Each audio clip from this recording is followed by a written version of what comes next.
ওয়ালাইকুম আসসালাম। আচ্ছা ভাইয়া, আমার কথাগুলো কি ক্লিয়ারলি শোনা যাচ্ছে বলো তো?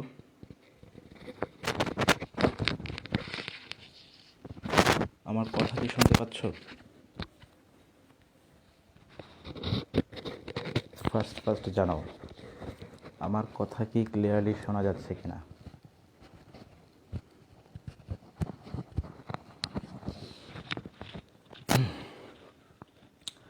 দ্রুত জানাও আমার কথা কি ক্লিয়ারলি শোনা যাচ্ছে। ওকে নাইম, ঠিক আছে।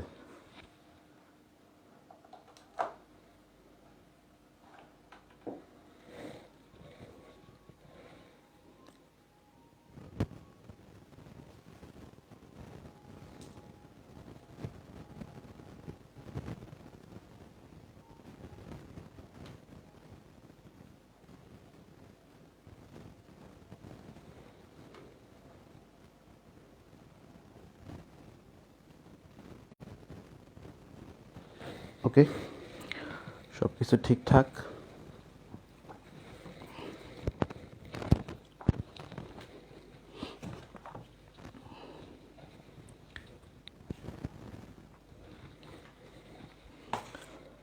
দেখে আমরা ক্লাস শুরু করে দিতে পারি। আজকের ক্লাসের টপিক কি কি? আজকের ক্লাসের টপিক হচ্ছে ধ্বনি পরিবর্তন, তারপরে পুরুষ ও স্ত্রীবাচক শব্দের যে গত ক্লাসের যে বাকিটুকু ছিল সেটা, তারপর আর কি কি আছে, সমুচ্চারিত ভিন্নার্থক শব্দ, বাগধারা, চাষার দুঃখ, এই পৃথিবীতে এক স্থান আছে। এগুলো হচ্ছে আজকের টপিক। আচ্ছা, দেখি আমাদের পার্টিসিপেন্ট কয়জন আছে। হ্যাঁ ভাইয়া, আজকে লাইট জ্বালাবেন না? হ্যাঁ, লাইট তো জ্বালাই দিছি। আমি যদি লাইটটা অফ করি তাহলে তো বুঝতে পারবা। এই যে দেখো, লাইটটা অফ করলে হচ্ছে তোমরা আলো কম পাও। হ্যাঁ, লাইটটা জ্বালাই দিলাম। হ্যাঁ, তাই এই জন্য একটু ভালো ফোকাস পাচ্ছ। ওই যে কর্নারের দিকে দেখো হালকা একটু রিফ্লেকশন করতেছে। হ্যাঁ, নিউ লাইট সহ দিছি। একটা লাইট দিছি, দুইটা লাইট দিই নাই, কারণ দুইটা লাইট দিতে পারছি না। এই জন্য আমার বোর্ডটা যদি একটু বড় হইতো তাহলে রিফ্লেকশনটা কোনো একটা সাইডের মধ্যে ফালা হচ্ছে আমি দিতে পারতাম। এই জন্য একটা লাইট দিছি। আচ্ছা, তাহলে শুরু করে দিই। এই ধ্বনি পরিবর্তন থেকে হচ্ছে বিশ্ববিদ্যালয়ে অনেক বেশি কোয়েশ্চেন আসে ধ্বনি পরিবর্তন থেকে। কারণ এই ধ্বনি পরিবর্তন যে টপিকটা, এটা যদি তোমরা পড়ে থাকো তাহলে বুঝবা যে এটা অনেক মানে বাংলা ব্যাকরণের মধ্যে অনেক প্যাঁচানো একটা টপিক হচ্ছে ধ্বনি পরিবর্তন। মানে পড়তে গেলে আর পড়তে ইচ্ছা করে না, কিন্তু আসলে এই ধ্বনি পরিবর্তনটাই অনেক মজা করে শেখা যায়। আজকে আমরা অনেক মজা করে শিখবো।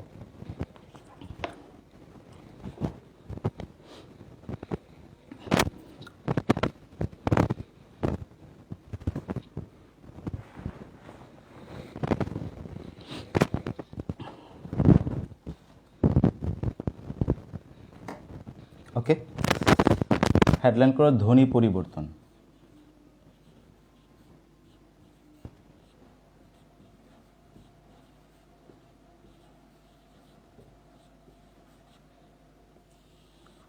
ধ্বনি পরিবর্তন, হ্যাঁ।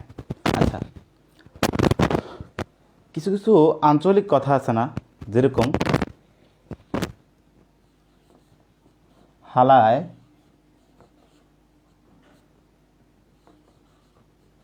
ফার্স্টিয়ায়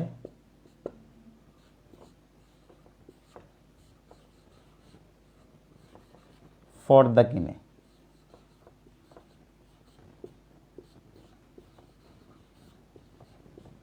হালায় ফার্স্টিয়ায় ফর্দা কিনে, এটা হচ্ছে একটা আঞ্চলিক ভাষা। হ্যাঁ, একরকমই লাগে তাই। আচ্ছা, একরকম লাগলে আমাদের দেখা গেলেই হয়েছে। দেখো, আচ্ছা, হালায় ফার্স্টিয়া কি কিনে? ফর্দা কিনে। তো এগুলো কি মানে আঞ্চলিক শব্দ? আসলে মূলত কথাটা কি ছিল? মূলত কথাটা ছিল হচ্ছে হালা না, মূলত ছিল হচ্ছে শালা।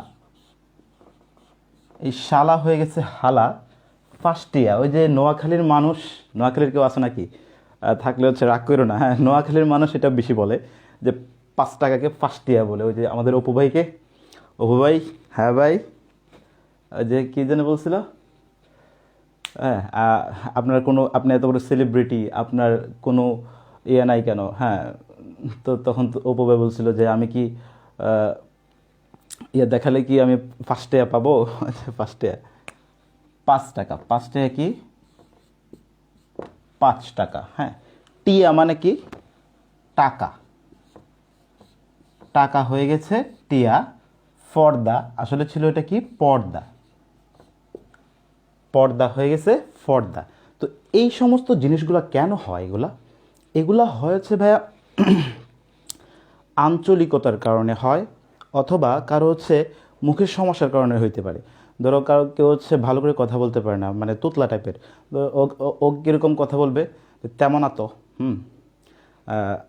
বালা তো, তারপরে তারপর আমি নিজেই তো ইয়ে করে কথা বলতেছি। আচ্ছা, যদি তোমার বিশ্ববিদ্যালয়ে অ্যাডমিশন টেস্ট নিয়ে আসে, সে কথা বলে, তাহলে তোমার বিদ্যালয়ে অ্যাডমিশন টেস্ট কীরকম পদ্ধতি হতে, এরকম বলবে না? তো এরকম মুখের কিছু দোষের কারণে, হ্যাঁ, কিছু অসুবিধার কারণে হচ্ছে এই আঞ্চলিকতা দুষ্ট আর মুখের অসুবিধা, এসবের জড়তা, এসবের কারণে হচ্ছে ধ্বনি পরিবর্তন হয়ে যায়। হ্যাঁ, মুখের জড়তার কারণে কেমন আছো বলতে গিয়ে সে বলে ফেলে কি তেমন আতো।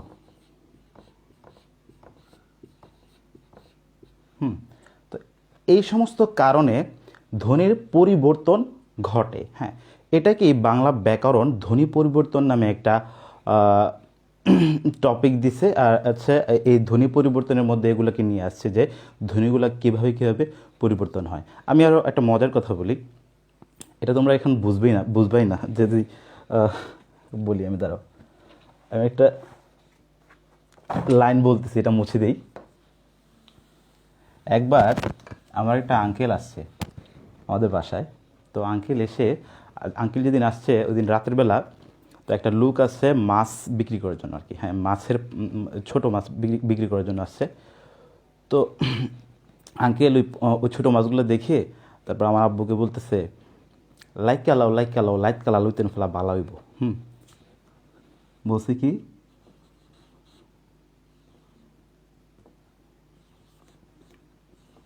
লাইট কালা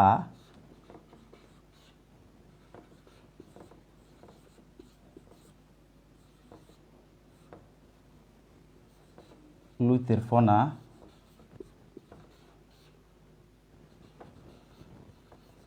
লাইকা লাও বলছে যে লাইট কালা লুইতের ফনা লাইকা লাও। হ্যাঁ, এখন আমি ছোটোবেলা, তখন আমি অনেক ছোটো ছিলাম, তখন আমি বুঝতে পারিনি যে উনি কী বলছে। হ্যাঁ, পরে হচ্ছে আমার বোঝানো হইলো যে এটা হচ্ছে বলছে উনি লাইট মানে হচ্ছে রাত, হ্যাঁ, কালা মানে হচ্ছে রাতের বেলা, লুইতের মানে হচ্ছে রুই মাছ, যে রুই মাছের পোনা আছে না, রুই মাছের পোনা, হ্যাঁ, ফনা হচ্ছে পোনা, রুই মাছের পোনা। লাইক কালো মানে হচ্ছে রেখে ফেলো।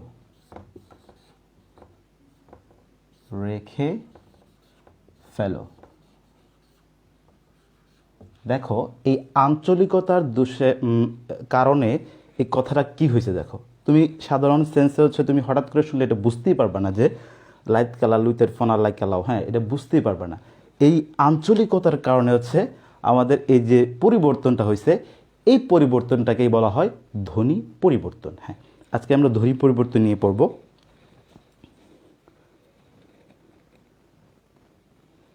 হ্যাঁ, ফোরকান হচ্ছে নতুন জয়েন করছে। হ্যাঁ, ঠিক আছে ভাই।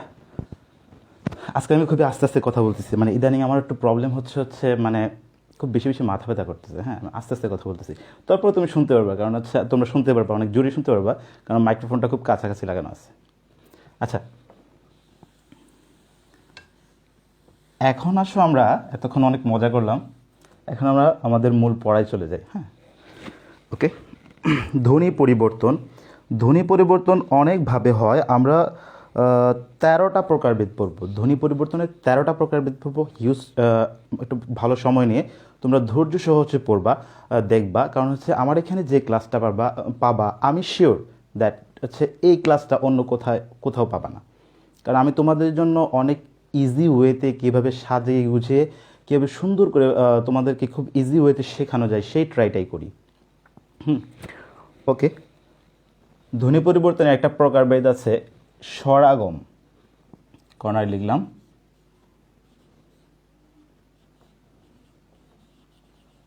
স্বরাগম। এই স্বরাগম শব্দটা শুনে তোমরা কি বুঝতে পারতেছো? স্বরাগম মানে কি? স্বরের আগমন, অর্থাৎ এখানে কোনো একটা স্বরধ্বনির আগমন ঘটবে। আগমন কীভাবে ঘটে দেখো। মূলত শব্দটা ছিল হচ্ছে স্কুল। কি? স্কুল। স্কুল উচ্চারণটা এরকম হবে, স্কুল, কিন্তু অনেকেই এটা উচ্চারণ করে স্কুল। বলে কি বলে না? স্কুল, হ্যাঁ বলে। তারপর মূলত শব্দটা ছিল হচ্ছে স্টেশন।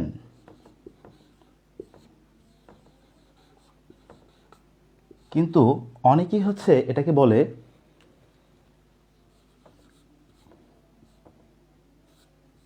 স্টেশন। বলে না এরকম? আচ্ছা, মূলত ছিল স্ত্রী, কিন্তু বানাই দিছে এটা কি জানো? স্বামী আর স্ত্রী বানাই দিলাম মিস্ত্রি, এটাকে বানাই দিছে হচ্ছে স্ত্রী। হ্যাঁ, স্ত্রী থেকে হয়ে গেছে কি স্ত্রী। এই যে স্কুল, স্কুলের আগে যে একটা নতুন একটা স্বরধ্বনির আগমন ঘটলো, যে রস্বইকারের আগমন ঘটলো, যেটা ছিল না মূল শব্দে, কিন্তু এই রস্বইটা ছিল না, এই যে একটা আগমন ঘটলো, এটাকেই বলে হচ্ছে স্বরাগম। হ্যাঁ, স্বরাগমের আবার তিনটা প্রকারভেদ আছে। একটা হচ্ছে আদি স্বরাগম, একটা মধ্য স্বরাগম, একটা হচ্ছে অন্ত স্বরাগম। আদি স্বরাগম তোমরা শুনেই বুঝতে পারছো যে শব্দের শুরুতে যেটা আসবে, এই যে শব্দের শুরুতে একটা রস্বই আসছে, এই জন্য এগুলোকে বলবো আমরা হচ্ছে আদি স্বরাগম। ক্লাসিফিকেশনগুলো লিখে ফেলো এখানে। স্বরাগম হচ্ছে তিন প্রকার। নাম্বার 1 আদি স্বরাগম। আদি স্বরাগম, হ্যাঁ আদি স্বরাগম, ঠিক আছে। আদি স্বরাগমটা হচ্ছে এই যে স্কুল এর আগে রস্বই একটা চলে আসছে, হ্যাঁ আদিতে, শুরুতে। আদি মানে শুরু। হ্যাঁ, দেখো যে তোমাদের এই অনেক মিষ্টির দোকানে গেলে দেখবা যে লেখা থাকে আদি গোপাল, মানে হচ্ছে তারা হচ্ছে অনেক প্রাচীন কাল থেকে হচ্ছে এরা মিষ্টির এরকম ইয়ে করে আসছে, এই জন্য হচ্ছে অনেক আদিতে যে তারা আসছে, এজন্য আদি গোপাল লেখা। স্কুল, এই যে রস্বই, স্টেশন ই, স্ত্রী ই, এই যে শব্দের শুরুতে একটা রস্বইয়ের আগমন ঘটছে, এজন্য এটাকে বলবো আমরা আদি স্বরাগম। আদি স্বরাগম, ওকে। আচ্ছা, এবার চলো আমরা মধ্য স্বরাগম নিয়ে পড়ি। নাম্বার 2 মধ্য স্বরাগম। মধ্য স্বরাগম তোমরা নামটা শুনেই বুঝতে পারতেছো যে এটার শব্দের মাঝখানে এরকম কোনো কিছু চলে আসবে। মধ্য স্বরাগম। মধ্য স্বরাগম শব্দটা ছিল রত্ন, হয়ে গেছে রতন। এই যে মাঝখানে একটা চলে আসছে না? রত্ন ছিল, মাঝখানে একটা কি চলে আসছে? এই যে এটা চলে আসছে মাঝখানে, এজন্য এটা কি মধ্যে আসছে, এজন্য এর নাম মধ্য স্বরাগম। তারপর শব্দটা ছিল ধর্ম, হয়ে গেছে ধরম। এই যে মাঝখানে যে রটা চলে আসছে মধ্যখানে, এজন্য এটাকে বলবো হচ্ছে মধ্য স্বরাগম। শব্দটা ছিল হর্ষ, হয়ে গেছে হরস। এই যে মাঝখানে র চলে আসছে, এজন্য এটাকে বলবো আমরা মধ্য স্বরাগম। অর্থাৎ স্বরধ্বনির আগমনটা কোথায় ঘটবে? মাঝখানে। কোথায় ঘটবে? মাঝখানে ঘটবে। এই মধ্য স্বরাগমের আবার দুইটা নাম আছে। হ্যাঁ, মধ্য স্বরাগমের দুইটা নাম আছে। একটা হচ্ছে বিপ্রকর্ষ, বিপ্রকর্ষ, আর একটা হচ্ছে স্বরভক্তি, স্বরভক্তি। ওকে, মধ্য স্বরাগমের কিন্তু এই মধ্য স্বরাগমের আরো দুইটা নাম কি কি? একটা হচ্ছে বিপ্রকর্ষ, আর একটা হচ্ছে স্বরভক্তি। হ্যাঁ, পরীক্ষাতে তোমাকে মধ্য স্বরাগম না বলে বিপ্রকর্ষ বলতে পারে। তো এইগুলো একটা উদাহরণ দিয়ে বললো যে নিচের কোনটা বিপ্রকর্ষ। তখন তুমি বুঝতে হবে যে বিপ্রকর্ষ মানেই মধ্য স্বরাগম, অর্থাৎ মধ্যখানে কোনো কিছুর আগমন ঘটে কিনা সেটা খেয়াল করতে হবে। ওকে, আমরা এখন, এটা 2 নাম্বার ছিল ক্লাসিফিকেশন স্বরাগমের। আমরা এখন নাম্বার 3-তে চলে যাই। মধ্য স্বরাগম গেল, এখন কি আসবে? অন্তঃস্বরাগম।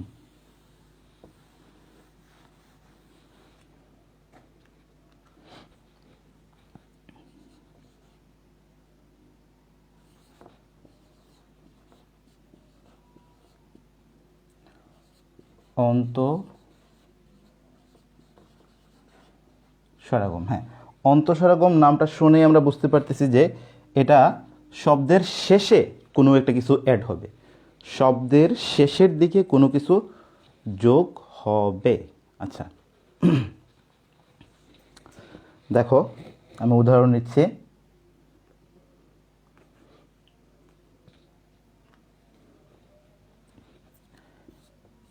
শব্দটা ছিল বেঞ্চ, হয়ে গেছে বেঞ্চি। তোমরা ভাবতে পারো যে ভাইয়া বেঞ্চ থেকে বেঞ্চি হয়েছে, এই যে রস্বইকারটা মাঝামাঝি দেখা যাচ্ছে। না, রস্বইকার কখনো, এটা যখন এই রস্বইকার থাকে এটা মূলত শেষে, রস্বইটা মূলত কি শেষে। আজকে এটা নতুন শিখলাম, অনেকেই হয়তো নতুন শিখলো যে রস্বইকার একার এগুলো হচ্ছে দেখা যায় আগে, আসলে মূলত এটা শেষে। কারণ তুমি যখন উচ্চারণ করবা, উচ্চারণটা খেয়াল করো তো একটু। বেঞ্চি, বেঞ্চ যোগ রস্বই, বেঞ্চি, বেঞ্চ যোগ রস্বই হয়। রস্বইটা কোথায় থাকে? শেষে থাকে। তাই শেষের দিকে যখন রস্বইয়ের আগমন ঘটছে, তাই এটাকে বলবো আমরা কি? অন্তঃস্বরাগম, অর্থাৎ শব্দের অন্তে আগমন ঘটবে। তারপর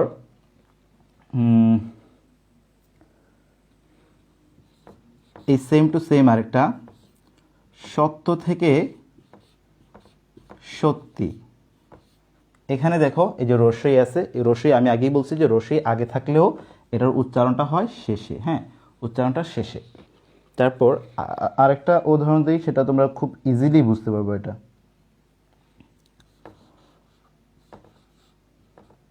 কড়া থেকে কড়াই। এখানে খুব ইজিলি তুমি দেখতে পারতেছো যে কড়া ছিল, এই কড়ার শেষে একটা রস্বই চলে আসছে, রস্বইয়ের আগমন ঘটছে। রুবায়ত লুবনা, আসসালামু আলাইকুম ভাই। ওয়ালাইকুম সালাম। আচ্ছা, কড়া থেকে কড়াই, হ্যাঁ, এই হলো আমাদের স্বরাগমের 3টা প্রকারভেদ। আদি স্বরাগম শুরুতে আসবে, মধ্য স্বরাগম মাঝখানে আসবে, অন্তঃস্বরাগম শেষে আসবে। ওকে, আচ্ছা, এবার কথা বলবো হচ্ছে অপিনিহিতি নিয়ে। বলছি যে 13টা ক্লাসিফিকেশন পড়ব, 13টা প্রকারভেদ পড়ব ধ্বনি পরিবর্তনের। 2 নম্বর হচ্ছে অপিনিহিতি।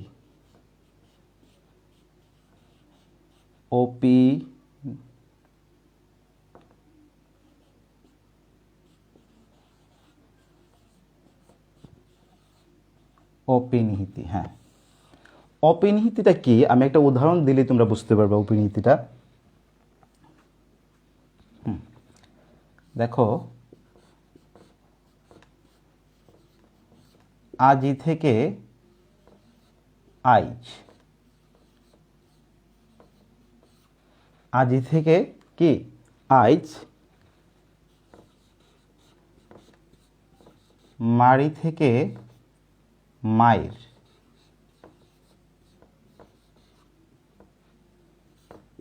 সাধু থেকে সাউদ। অর্থাৎ এরকম শব্দের শেষের রস্বই অথবা রস্যু, রস্বই অথবা রস্যু মাঝখানে চলে আসবে। হ্যাঁ, রস্বইকার অথবা রস্যুকার, রস্বইকার অথবা রস্যুকার এগুলো হচ্ছে শব্দের শেষের দিয়ে থাকবে। এগুলো কোথায় চলে আসবে? মাঝখানে চলে আসবে। এই যে এখানে, এখানে ছোট্ট করে লিখে ফেলবো, লিখে ফেলো যে ইকার ও উকার মাঝে চলে আসবে, মাঝে চলে আসবে। বইতে অনেক প্যাঁচানোভাবে লেখা, আমি খুব ইজি ওয়েতে লিখে দিচ্ছি। হ্যাঁ, যে দেখো আজি থেকে কি হয়েছে, আইজ হয়েছে, তাই না? এই যে এই রশ্মিটা কোথায় ছিল, শেষের দিকে ছিল। এটা শুরুতে মাঝখানে চলে আসছে। মারি থেকে মায়ের, এই রশ্মিটা কোথায় ছিল, শেষে ছিল। আমি একটু আগে বলছি যে রশ্মিকার দেখতে দেখা যায় যে আগে আছে, কিন্তু আসলে এর উচ্চারণটা হয় শেষে। মারি থেকে মায়ের, সাধু থেকে সাউদ, এই যে ওটা মাঝখানে চলে আসছে। যখন এরকম, এটা তো খেয়াল করবা, আবার তোমরা এটাকে আবার মধ্যস্বরকম বানাই দিও না। হ্যাঁ, এটা খেয়াল করবা কি, যে রস্যইকার এবং রস্যকার এই দুইটা কার থাকবে। পার্থক্যটা হচ্ছে রস্যইকার এবং রস্যকার যখন হবে তখন হবে এটা অপনিহিতি, আবার এটাকে মধ্যস্বরকম বানাই দিও না। ওকে, এরকম অনেকগুলা এক্সাম্পল আছে, তোমরা বইতে পাবা, সেগুলো হচ্ছে দেখে নিও। যেমন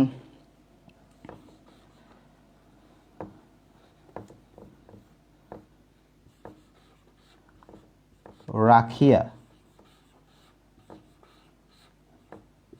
রাখিয়া থেকে কি হবে, রাইখা।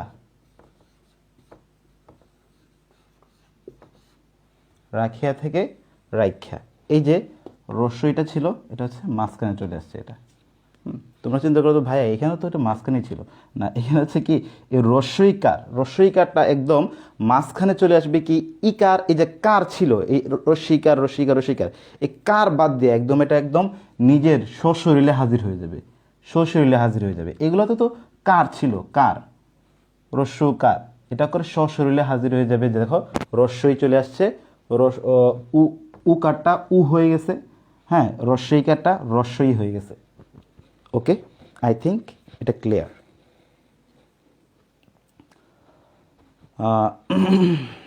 আচ্ছা, অপনিহিতির পর আমি এখন চলে আসবো হচ্ছে অসমীকরণ।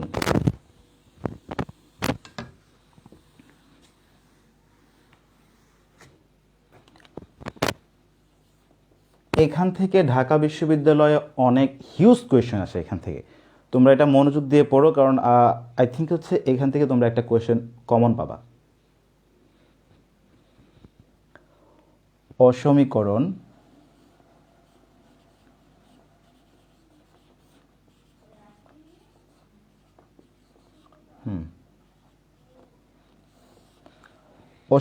অসমীকরণ জিনিসটা হচ্ছে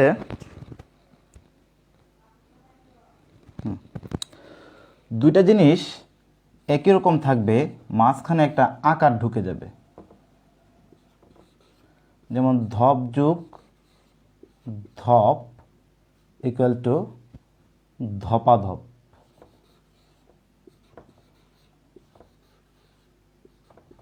এখানে দেখো ধপ ছিল ধপ ছিল, মাঝখানে কি চলে আসছে, এই যে আকার চলে আসছে, ধপা ধপ হয়ে গেছে। হ্যাঁ, তারপর সমান সমান দিও না, এটা দিও। টপ যোগ টপ টপাটপ,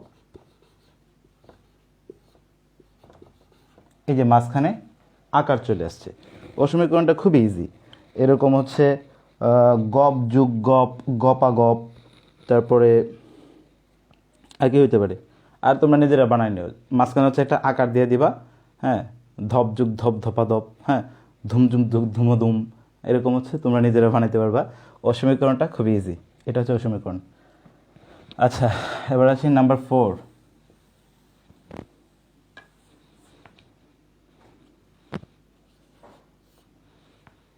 নাম্বার 4 হচ্ছে স্বরসঙ্গতি।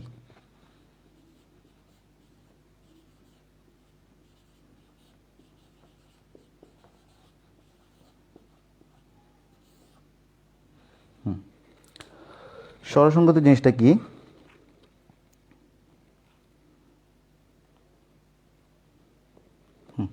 আচ্ছা, স্বরসঙ্গতি জিনিসটা হচ্ছে একটা ধ্বনির প্রভাবে আর একটা ধ্বনি পরিবর্তিত হয়ে যাবে। কেমন পরিবর্তিত হয়ে যাবে আমি বলি, একটা উদাহরণ লিখি। দেশি থেকে দিশি, তোমরা একটু খেয়াল করো, মনোযোগ দিয়ে খেয়াল করো, আজকের পড়াটা একটু ঠান্ডা মাথায় পড়তে হবে। হ্যাঁ, এই দেখো দেশি থেকে দিশি, এখানে কি ছিল দে, এখানে কি দি, এখানে ছিল দে আর এখানে হয়ে গেছে কি দি, চেঞ্জ হয়েছে না? সিটা কি চেঞ্জ হয়েছে? না, সিটা ঠিক আছে। তাহলে আমরা বলবো যে পরের ধ্বনির প্রভাবে এই পূর্ববর্তী ধ্বনিটা চেঞ্জ হয়ে গেছে। পরবর্তী ধ্বনির প্রভাবে কী হয়েছে? শেষেরটার প্রভাবে শুরুরটা চেঞ্জ হয়ে গেছে। আবার কখনো কখনো দেখবা যে শুরুরটার প্রভাবে শেষেরটা চেঞ্জ হয়ে যাবে। আমি তোমাকে দেখাই।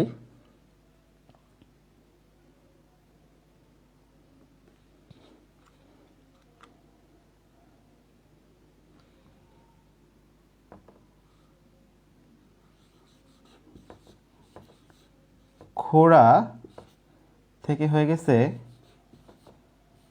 খোরো। এখানে দেখো কোনটা চেঞ্জ হয়েছে? রা হয়ে গেছে রু, অর্থাৎ শেষেরটা চেঞ্জ হয়ে গেছে।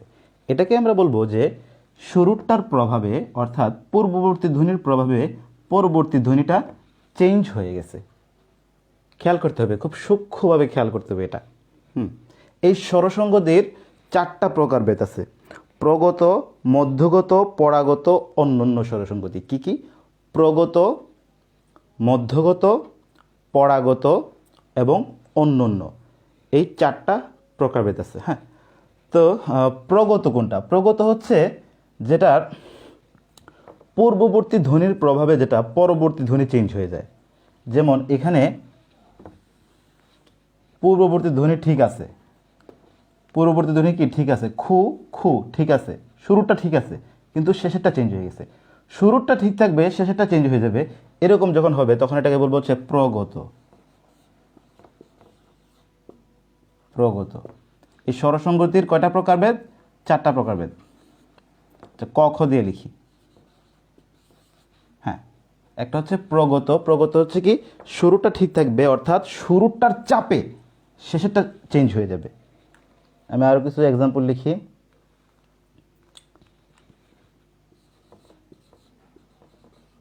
তোলা থেকে তুলু।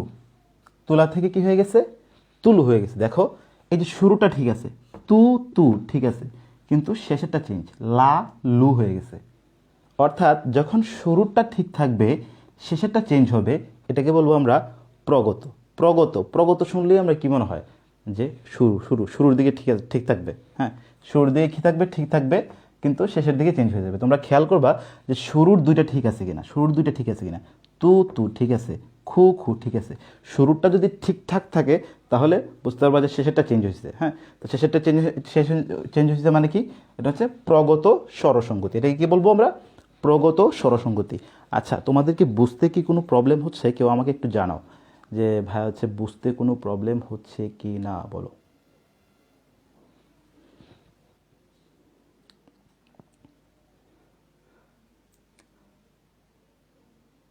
ঠিকঠাক বুঝতে পারতেছো নাকি বুঝতে কোনো প্রবলেম হচ্ছে, বলো।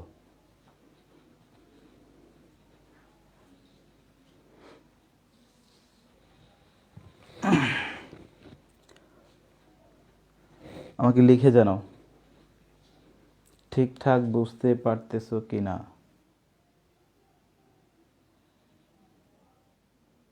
ভাইয়া দেশি দেশি এইটায় তো প্রথমটার প্রভাবে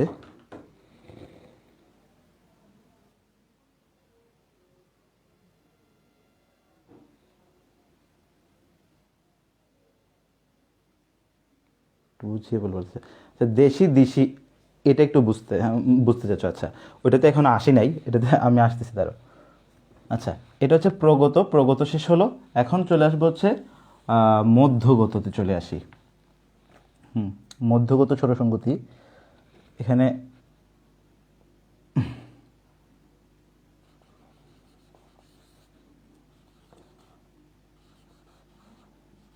মধ্যগত স্বরসঙ্গতি,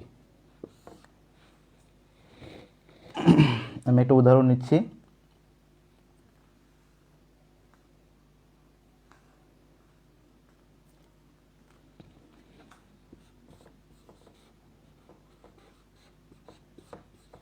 বিলাতি থেকে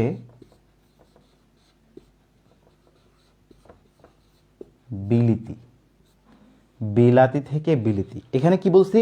মধ্যগত। তাইলে তোমরা এইটা দেখেই বুঝতে পারতেছো যে এই স্বরসংগতিটাতে মাঝখানে চেঞ্জ হবে। এখানে কি হবে? মাঝখানে চেঞ্জ হবে। এখানে দেখো বিও ঠিক আছে, তিও ঠিক আছে, বি তি ঠিক আছে, যে মাঝখানে লা ছিল, লাটা হয়ে গেছে কি? লি। বি লাতি ছিল, হয়ে গেছে কি? বি লিতি, তাই না? তারপর আরো উদাহরণ নিচ্ছি।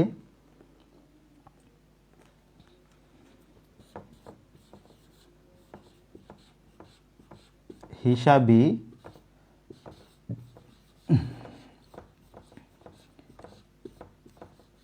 হিসিবি। দেখো এখানে প্রথমেও ঠিক আছে, শেষেও ঠিক আছে, মাঝখানে চেঞ্জ, সা ছিল সি হয়ে গেছে। যখন শুরুতেও ঠিক থাকবে, শেষেও ঠিক থাকবে, মাঝখানে কোনো পরিবর্তন হবে, তখন এটাকে কি বলবো? মধ্যগত স্বরসংগতি। অর্থাৎ মধ্যে হচ্ছে পরিবর্তনটা সংঘটিত হবে। মধ্যে পরিবর্তন সংঘটিত হলে আমরা কি বলবো? সেটাকে মধ্যগত স্বরসংগতি। ওকে, মধ্যগত স্বরসংগতি আমি মুছে দিচ্ছি। এখন পড়বো হচ্ছে পরাগত।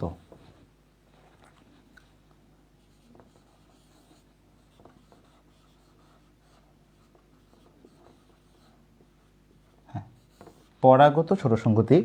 আচ্ছা,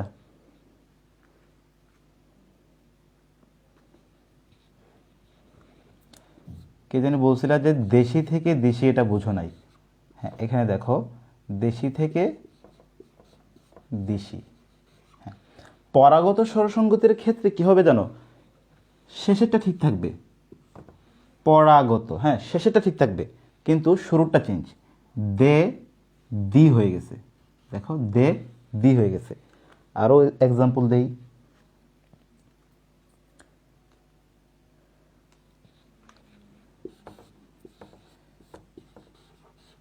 চীনা থেকে চেনা,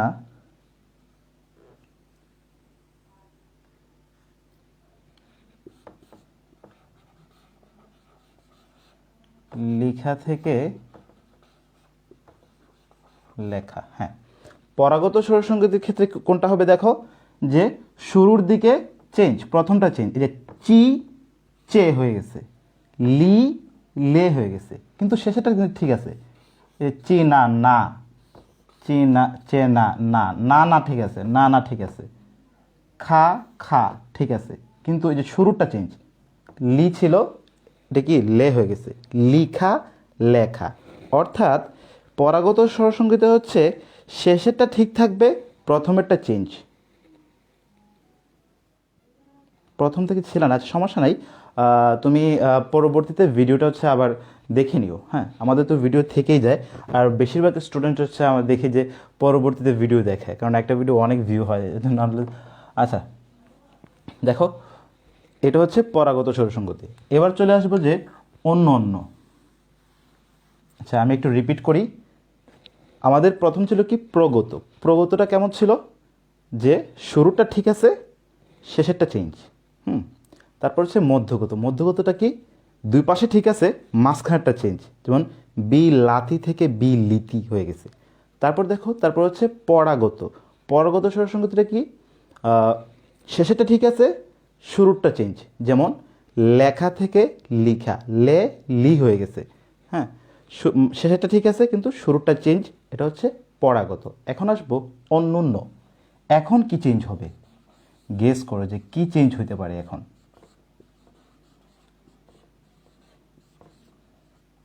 অন্যান্য স্বরসংগতি। হ্যাঁ,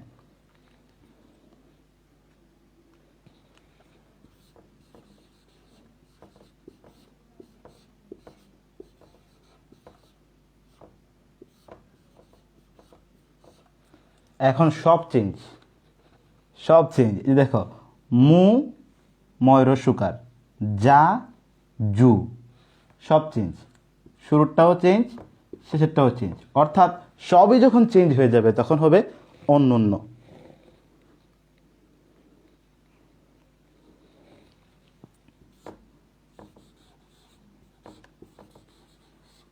ধোকা,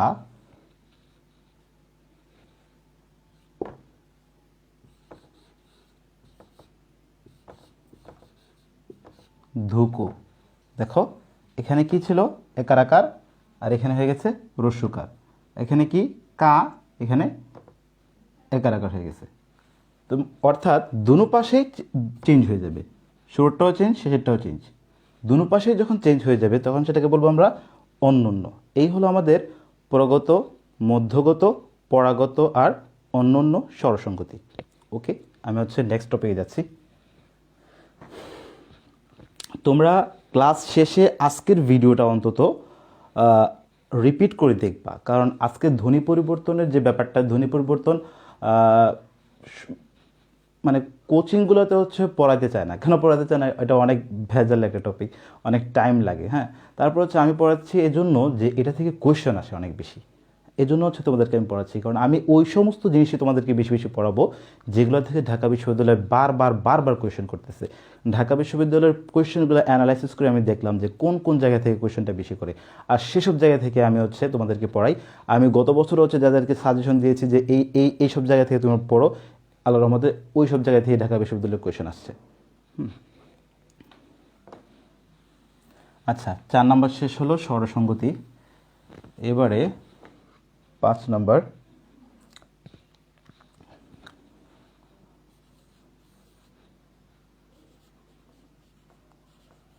স্বরলোপ। 5 নম্বর স্বরলোপ।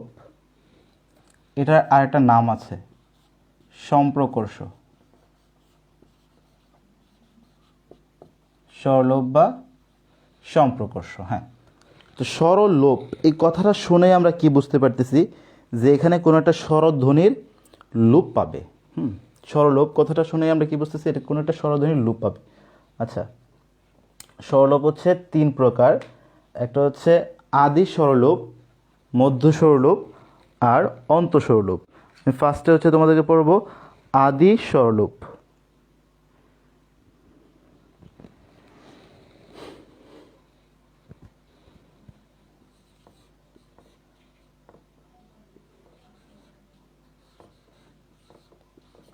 অলাবু থেকে লাবু, লাবু থেকে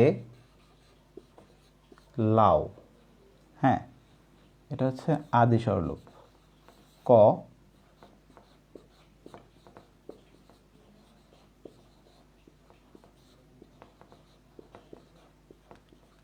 আদি স্বরলোপ। হ্যাঁ, আদি স্বরলোপের উদাহরণ লিখলাম যে অলাবু থেকে লাবু, লাবু থেকে লাউ। এখানে দেখো এই যে শুরুতে কি ছিল, অ ছিল, শেষে কি আর অটা আছে? না, এটা তো একদম লাউ হয়ে গেছে, আর ও আছে নাই। তো এই যে আদি অর্থাৎ শুরুর যে স্বরধ্বনিটা আছে এটা লোপ পাইছে, এই জন্য এটাকে বলবো আদি স্বরলোপ।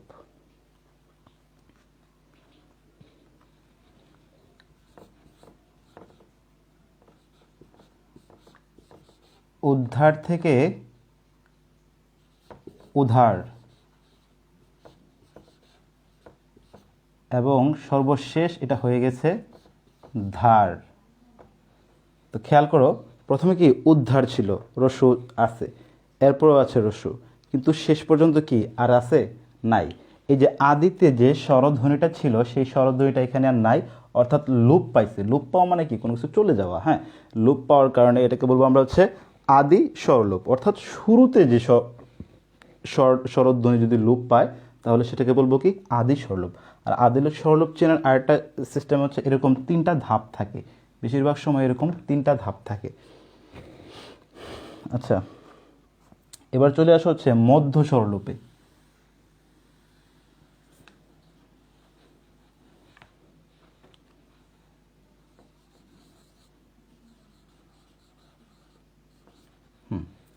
মধ্য স্বরলোপ আমি একটা উদাহরণ লিখতেছি।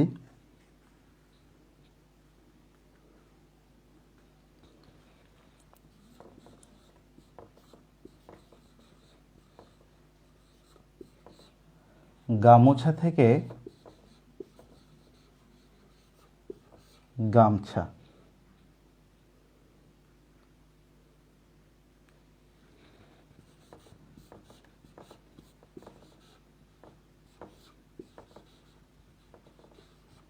নারিকেল থেকে নারকেল।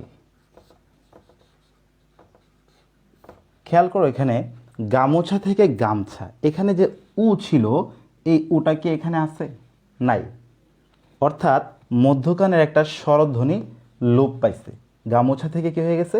গামছা হয়ে গেছে। এই যে ওটা ছিল যে এই ওটা এখানে আর নাই, উকারটা আর নাই। তারপর এখানে দেখো নারিকেল থেকে নারকেল, এই যে রস্বইকারটা, এই রস্বইকারটা এখানে আর আছে? নাই।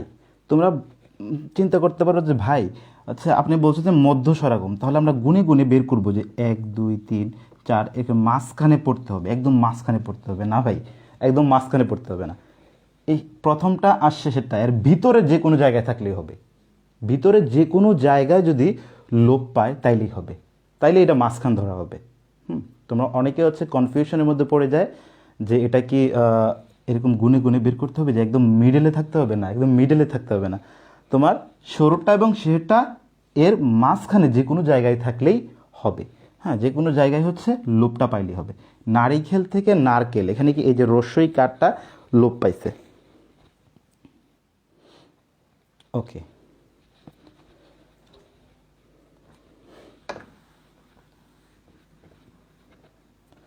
মধ্য স্বরলোপ শেষ, আরেকটা আছে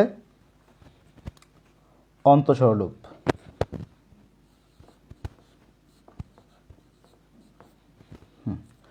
অন্ত স্বরলোপে উদাহরণ দিচ্ছি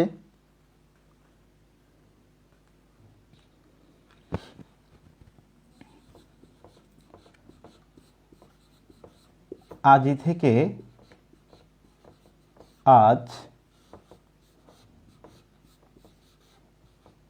চারি থেকে চার। হ্যাঁ, আজি থেকে আজ, চারি থেকে চার। হ্যাঁ, তোমাদেরকে আমি একটু আগেই বলছিলাম যে এই রস্বইটা আমরা যদিও দেখি এটা এখানে আছে, কিন্তু এটা মূলত কোথায় আছে? শেষে আছে, কারণ উচ্চারণের ক্ষেত্রে এটা কোথায় কোথায় যায়? শেষের দিকে যায়। আজি, আজ যোগ ই হয়। হ্যাঁ, এই রস্বইটা কিন্তু শুরুতে নাই, এটা কিন্তু শেষে আছে। অন্তঃস্বরলোপ মানে হচ্ছে মানে শেষের দিকে লুপ হবে। এই যে রস্বইকারটা শেষে আছে, এটা লুপ পাইছে, এখানে কি আর রস্বই আছে? নাই, আজ হয়ে গেছে। চারি থেকে কি হয়ে গেছে? চার হয়ে গেছে।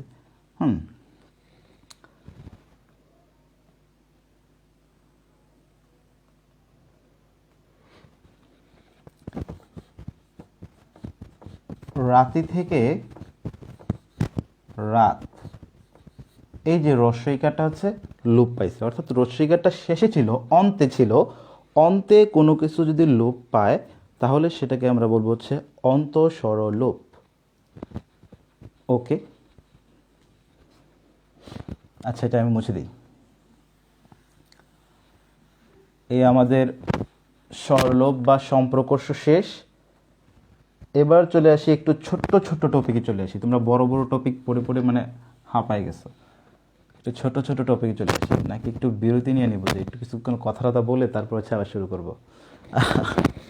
আচ্ছা ভাইয়া, আজ হোক কাল হোক ঢাকা বিশ্ববিদ্যালয়ের পরীক্ষা তোমাদের হবে। সেই পরীক্ষার জন্য হচ্ছে এখন এই সময়টায় যারা হচ্ছে মনোযোগ দেওয়া মানে প্রিপারেশনটা ঠিকঠাকভাবে নিচ্ছে, আর তোমরা যেহেতু আমাদের সাথে আছো সব সময় হচ্ছে আমাদের কাছ থেকে 24 ঘন্টা, হ্যাঁ তোমরা যে কোনো হেল্প চাইতে পারো যে এই জিনিসটা বুঝতেছি না ভাইয়া, ফোন দিয়ে বলা যে এই জিনিসটা একটু বুঝাই দেন, তখন আমি তো অবশ্যই বুঝাই দিই। আর আমি নিজেও হচ্ছে সবার খোঁজখবর নেই। তো খোঁজখবর নিতে নিতে অবশ্য আজকে একটা মানে কষ্টের খবর পাই ফেলছি। এরকম হচ্ছে আমার একটা ব্যাচের একটা স্টুডেন্ট কোভিড-19 আক্রান্ত, এরকম একটা খবর আসছে। তো ওরা পড়াশোনার কথা জিজ্ঞেস করতে গেছি, পরে ও বললো যে ভাই আমি অসুস্থ, এমন এমন অবস্থা। অনেক দোয়া চাইলো, তোমরাও দোয়া করে তার জন্য, আমি নাম বলতেছি না।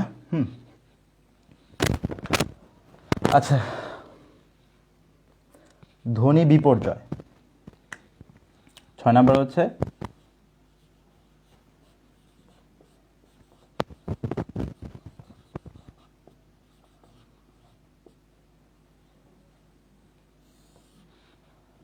ধ্বনি বিপর্যয়।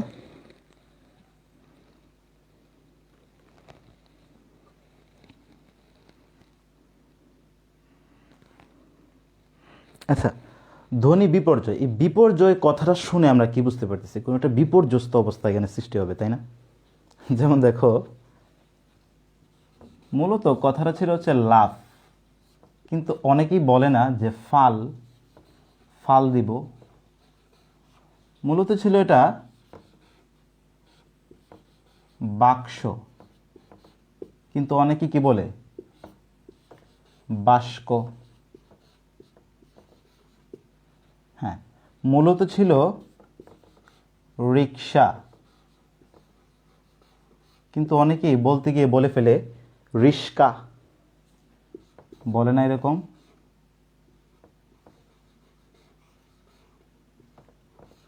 তারপরে দেখো মূলত ছিল এটা লোকসান, কিন্তু অনেকেই আঞ্চলিকতার প্রভাবে বলে লোসকান। এই ধরনের বিপর্যস্ত অবস্থার কারণে এটার নাম হয়েছে ধ্বনি বিপর্যয়। ধ্বনি বিপর্যয়, তোমরা এটা দেখলেই বুঝতে পারবে যে এটা হচ্ছে ধ্বনি বিপর্যয়। আচ্ছা, এটা মুছে দিচ্ছি।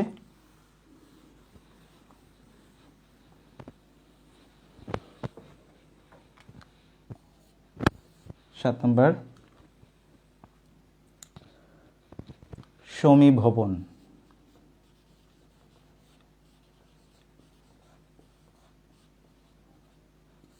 আজকে এই ক্লাসটা একটু ভেজাল ভেজাল লাগতে পারে যে ভাই এটা মানে একটু কষ্ট হইতেছে বুঝতে।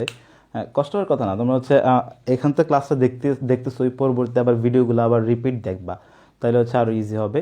হ্যাঁ, আর বইতে যখন মেলাবা এগুলোর সাথে তখন খুব ইজি হয়ে যাবে।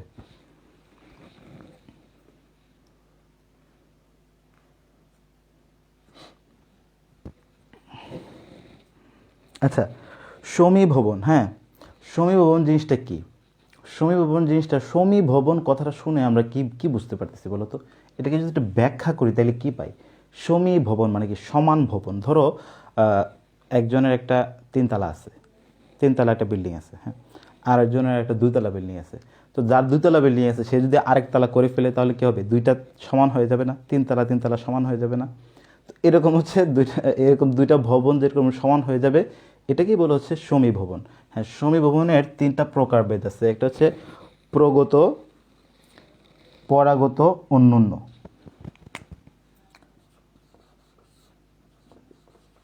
প্রগত সমীভবন, আমি শুধু প্রগত লিখে রাখলাম। প্রগত সমীভবন জিনিসটা কি? আমি উদাহরণ দিচ্ছি।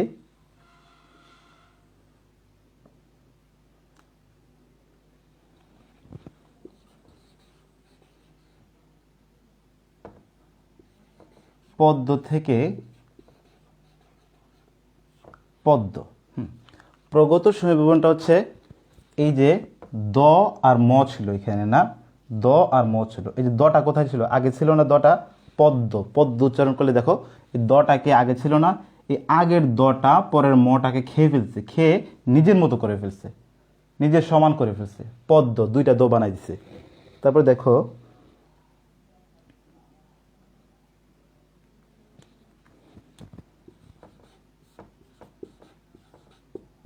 লগ্ন থেকে লগ্ন। এই যে প্রথমে কি ছিল? গ, লগ্ন। হ্যাঁ, গ ছিল। এই গটা কি শুরুতে না? দন্তন্যটা হচ্ছে শেষে, হ্যাঁ, শেষে উচ্চারিত হয়। তো এই গটা, প্রথমের গটা কি করছে? এই দন্তন্যটাকে খেয়ে দুইটা গ বানায় ফেলছে। হ্যাঁ, যখন শুরুরটা শেষেরটাকে খেয়ে ফেলে, খেয়ে খেয়ে ফেলার কথা বইতে নাই, আমি বলতেছি আর কি, যে ওর এত খিদা নাই যে একজন, হ্যাঁ খিদাই তো আছে, কারণ খিদা না থাকলে তো কি সে আরেকজনকে খেয়ে ফেলতো বলো? এই যে গ দন্তন্যকে খেয়ে ফেললো, খেয়ে নিজের মতো আরেকটা গ বানায় ফেললো। হ্যাঁ, তারপর দেখো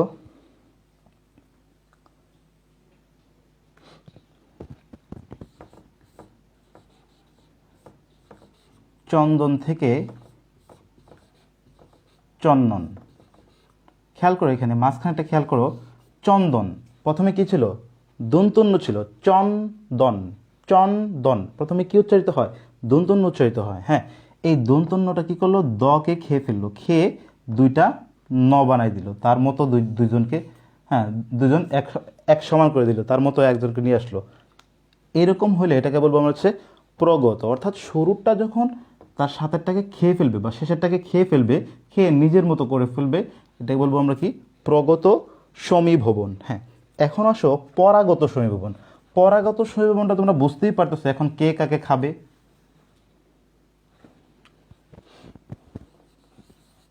পরাগত,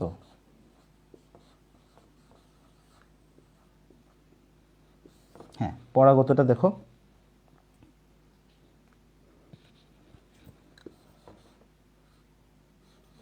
বদ যোগ জাত কি? বদজাত। এখন কে কাকে খেলো? বদ কিন্তু দ কিন্তু আগে, বর্গজ কিন্তু পরে, পরেরটা আগেরটাকে খেয়ে ফেলছে, তাই না? এটাকে বলবো আমরা পরাগত। খেয়ে নিজের মতো করে ফেলছে, দুইটা বর্গজ নিয়ে আসছে। তারপর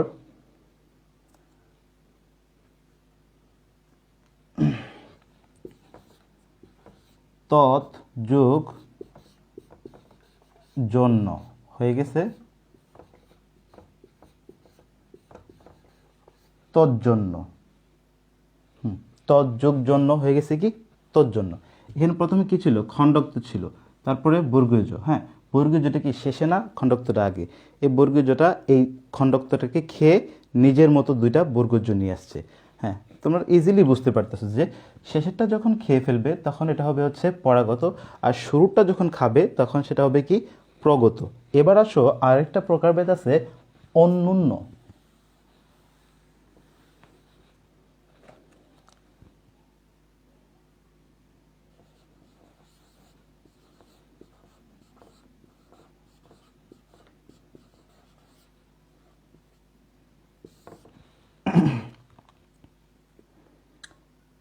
অন্যন্য সমীভবন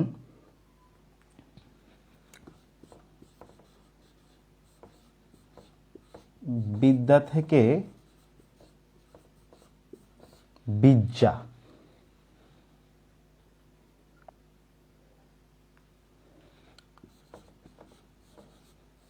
সত্য থেকে স্বচ্ছ। এখানে কোনো কেউ কাউকে খাওয়া খাওয়াই নাই, এখানে হচ্ছে পুরাটাই চেঞ্জ, একদম নতুন কিছু চলে আসবে।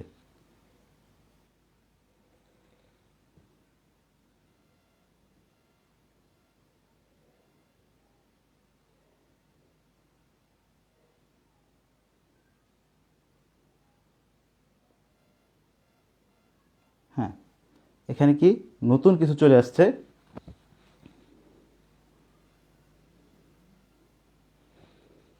দেখো এখানে বিদ্যা থেকে বিদ্যা, এখানে আগেরটা পরেরটা কোনো খাওয়া খাওয়াই নাই, নতুন কিছু চলে আসছে। সত্য থেকে স্বচ্ছ, নতুন কিছু চলে আসছে। যখন আগের পরের কোনো খাবার দাবার নাই, এখন নতুন কিছু যখন একদম চলে আসবে তখন এটাকে বলবো কি? অন্যন্য সমীভবন। আমি আরেকটা উদাহরণ দিই।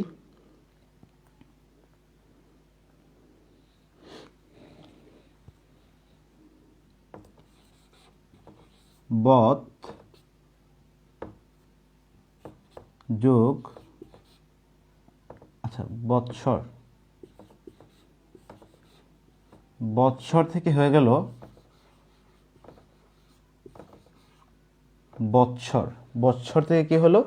বৎসর। হ্যাঁ, এই যে দেখো এখানে খণ্ডক্ত ছিল, দন্তস্ব ছিল, এগুলো সব চেঞ্জ করে হচ্ছে এখানে চ ছ চলে আসছে, অর্থাৎ নতুন কিছু চলে আসছে। এরকম নতুন কিছু যখন চলে আসবে তখন সেটাকে বলবো আমরা অন্যন্য। আমরা যখন আরেকটা অন্যন্য পড়ছিলাম, ওই যে অন্যন্য স্বরসঙ্গতির ক্ষেত্রে কি দিয়েছিলাম যে আগেও না পরেও না মধ্যেও না, একদম ভিন্ন কিছু। হ্যাঁ, এরকম হচ্ছে অন্যন্য যত জায়গায় থাকবে এরকম ভিন্ন কিছু হবে, তো অন্যন্য সমীভবন। তো 7 নম্বর শেষ করলাম।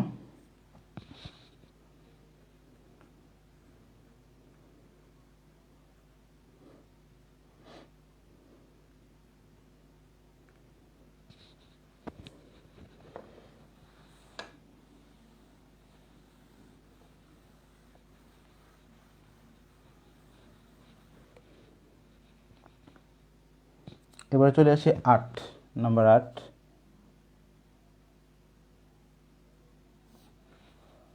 8 নাম্বার হচ্ছে বিষমী ভবন।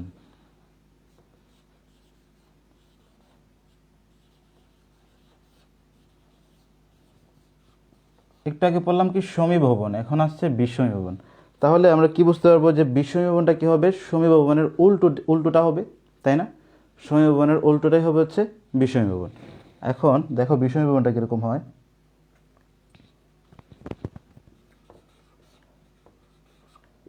লাল থেকে নাল, শরীর থেকে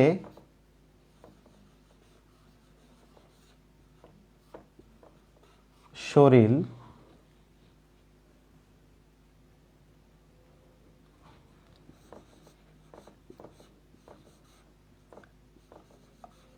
আলমারি থেকে আলমারি।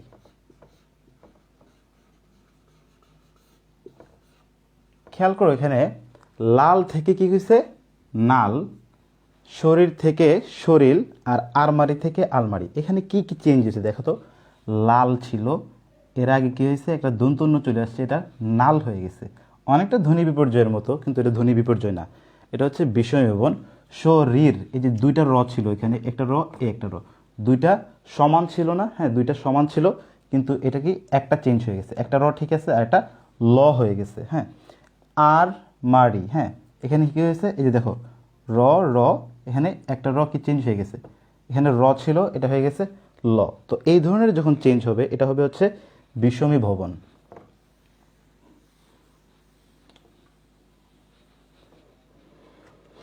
আচ্ছা, আমাদের আর খুব বেশি নাই, আর বাকিগুলো হচ্ছে খুব ছোট ছোট। এখন আসা হচ্ছে দ্বিত্ব ব্যঞ্জন, এটা না পড়াইলেও হয়তো, তারপর আমি লিখে দিচ্ছি।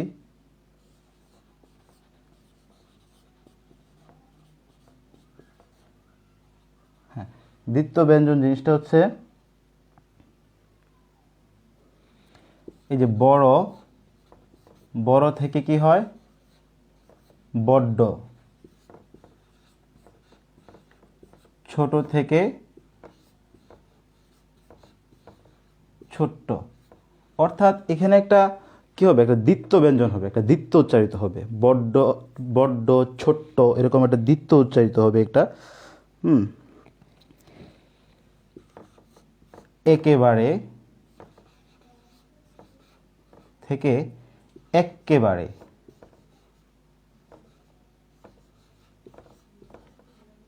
এই যে এখানে দেখো একেবারে শুধু একটা ক ছিল, তারপর কি এক্কেবারে, ক ক সংযুক্ত হয়ে গেছে। হ্যাঁ, এক্কেবারে, একেবারে থেকে এক্কেবারে, বড় থেকে বড্ড, ছোট থেকে ছোট্ট, এরকম দ্বিত্ব উচ্চারণটা যখন হবে, এই যে এখানে দ্বিত্ব উচ্চারণ, এখানে দ্বিত্ব উচ্চারণ, এখানে দ্বিত্ব উচ্চারণ। হ্যাঁ, এটা মূলত কি দ্বিত্ব ছিল, মূলত দ্বিত্ব ছিল না, হচ্ছে বড় ছিল, এখানে হচ্ছে দ্বিত্ব করে ফেলছে। ছোট ছিল, একটা ট ছিল, এখানে দুইটা ট করে ফেলছে। একেবারে একটা ক ছিল, এখানে দুইটা ক করে ফেলছে। এরকম দ্বিত্ব ব্যঞ্জন হচ্ছে, অর্থাৎ একটা একটা থাকবে, এটাকে হচ্ছে দুইটা, হ্যাঁ সংযুক্ত, একই বর্ণ যখন দুইটা সংযুক্ত হবে তখন এটাকে বলবো আমরা হচ্ছে দ্বিত্ব ব্যঞ্জন।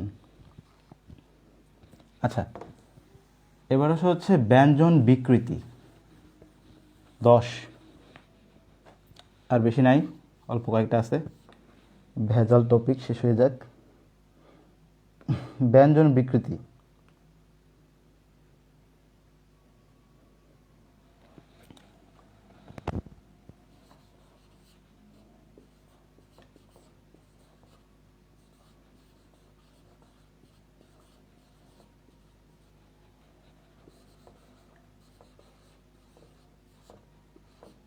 কবাট থেকে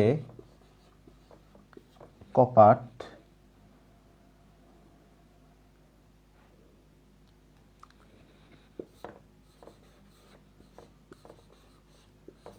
ধোবা থেকে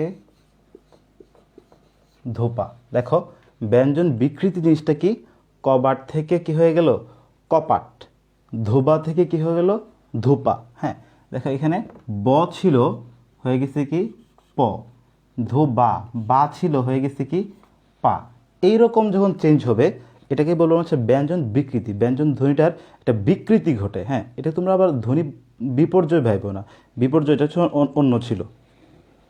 এখানে একটা ওয়ার্ড একটা একটা অক্ষর চেঞ্জ হয়েছে, অন্য একটা অক্ষর হয়ে যাবে, একটা অক্ষর চেঞ্জ হয়ে অন্য একটা অক্ষর হয়ে যাবে।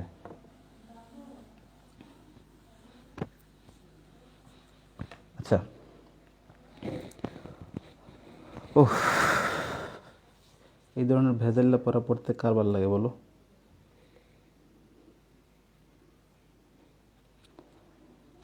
আচ্ছা, আজকের হচ্ছে ধ্বনি পরিবর্তনটা পড়তে আর মজা লাগতেছে না, না খুবই খারাপ লাগতেছে।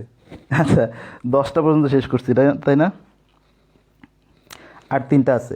এই 3টা আজকে আর, এই ধ্বনি পরিবর্তন আজকে আর পড়াবো না। ধ্বনি পরিবর্তনটা আসলে একসাথে সবগুলো পড়ানোটাও ঠিক না, কারণ এটা হচ্ছে আগেই বলে নিছি যে সবচাইতে ভেজাল টপিক হচ্ছে এই ধ্বনি পরিবর্তন। কারণ তোমরা এর আগে যতগুলো ক্লাস করছো অনেক বেশি মজা পাইছো, কিন্তু আজকের ক্লাসটা তো বেশি মজা পাচ্ছ না, যে ভাই আজকের ক্লাসটা খুবই কঠিন লাগতেছে, কারণ হচ্ছে আজকের টপিকটাই একটু কঠিন ভাই। আচ্ছা শোনো, এখন আমি আরও তিনটা আছে, এই তিনটা নেক্সট ক্লাসে তোমাদেরকে পড়াই দিব। এখন চলে আসা হচ্ছে শোনো, এখন এখন মজা পাবা। চলে আসো চাষার দুঃখ। আচ্ছা ওই যে এই গত ক্লাসে আমাদের একটা কি ছিল না, এই যে পুরুষ ও স্ত্রীবাচক শব্দ। হ্যাঁ, পুরুষ ও স্ত্রীবাচক শব্দের আর একটা টপিক তোমাদেরকে আমি বলে দিই। দেখো, পুরুষ ও স্ত্রীবাচক শব্দ ধ্বনি পরিবর্তনটা মুছে হচ্ছে পুরুষ ও স্ত্রীবাচক লিখো। এটা হচ্ছে আমরা গত ক্লাসে যেটা রয়ে গেছিলো পুরুষ ও স্ত্রীবাচক শব্দ, আমরা নেটওয়ার্কের প্রবলেমের কারণে নিতে পারছিলাম না। হেডলাইন করো পুরুষ ও স্ত্রীবাচক শব্দ।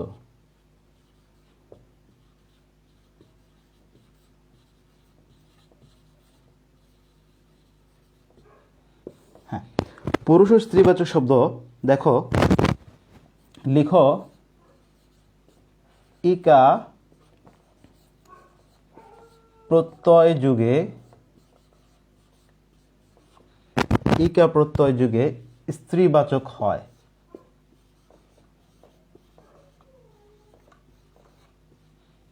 কিন্তু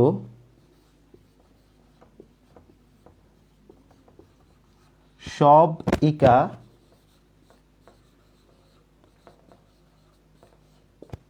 স্ত্রীবাচক নয়। ইকা প্রত্যয় যুগে কি হয়? স্ত্রীবাচক শব্দ হয়। হ্যাঁ, কিন্তু সব ইকা স্ত্রীবাচক নয়। কিরকম দেখো, দেখো এই যে আমি বললাম যে সেবক, সেবকের সাথে ইকা প্রত্যয় লাগাই দেই, তাহলে কি হবে? সেবিকা। সেবিকা কি স্ত্রীবাচক না?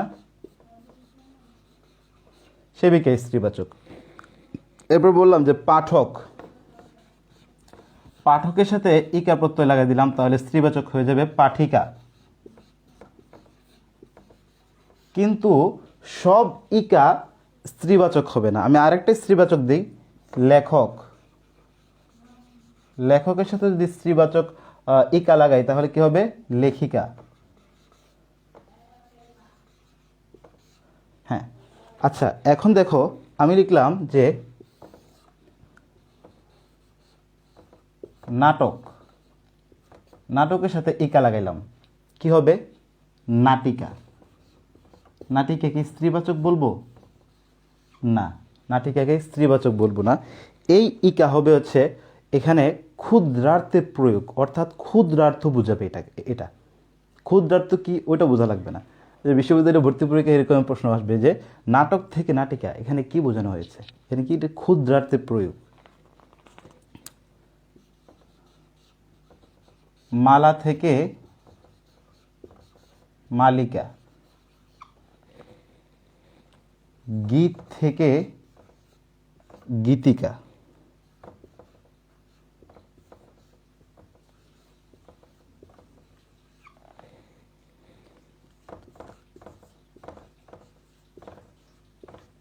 পুস্তক থেকে পুস্তিকা। এই যে ইকাগুলো আছে, এই ইকাগুলো হবে হচ্ছে ক্ষুদ্রার্থে প্রয়োগ, এগুলা কোনো স্ত্রীবাচক শব্দ নয়। আজকের টপিকসটা ভালো লাগে না, আজকের টপিকসটা ভালো লাগবে না, সেটা আমি আগেই বলেছিলাম। আচ্ছা, তোমার এই আবুল হাসান হচ্ছে যে প্রশ্নটা করছিলে, অলাবু থেকে লাউ, লাউ থেকে হচ্ছে অলাবু থেকে লাবু, লাবু থেকে লাউ। হ্যাঁ, এখানে লাস্টে তো ব পরিবর্তন হয়েছে। হ্যাঁ, তো এরপর এটা কেন অন্ত হইল না? অন্ত হইল না এই জন্য যে ভাই, এটা যে শুরুতে যে অটা আছে, অটা যে চেঞ্জ হয়েছে, এটা হচ্ছে মুখ্য এখানে, এই জন্য সেটা অন্ত হয় নাই। আচ্ছা, পুরুষ ও স্ত্রীবাচক শব্দ মুছে দাও। এখন আমরা চলে যাব একদম মজার টপিকে। এখন মজার টপিকে চলে যাবে, এখন মজা পাবা।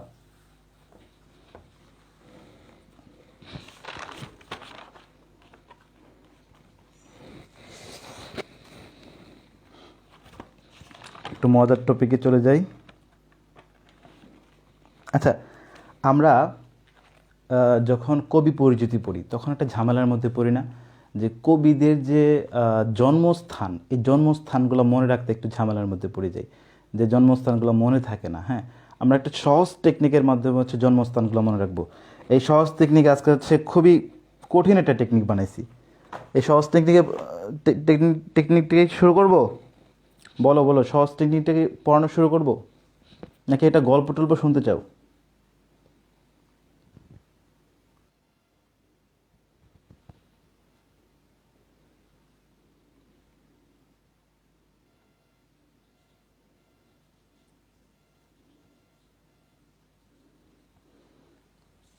একটা গল্প বলবো নাকি?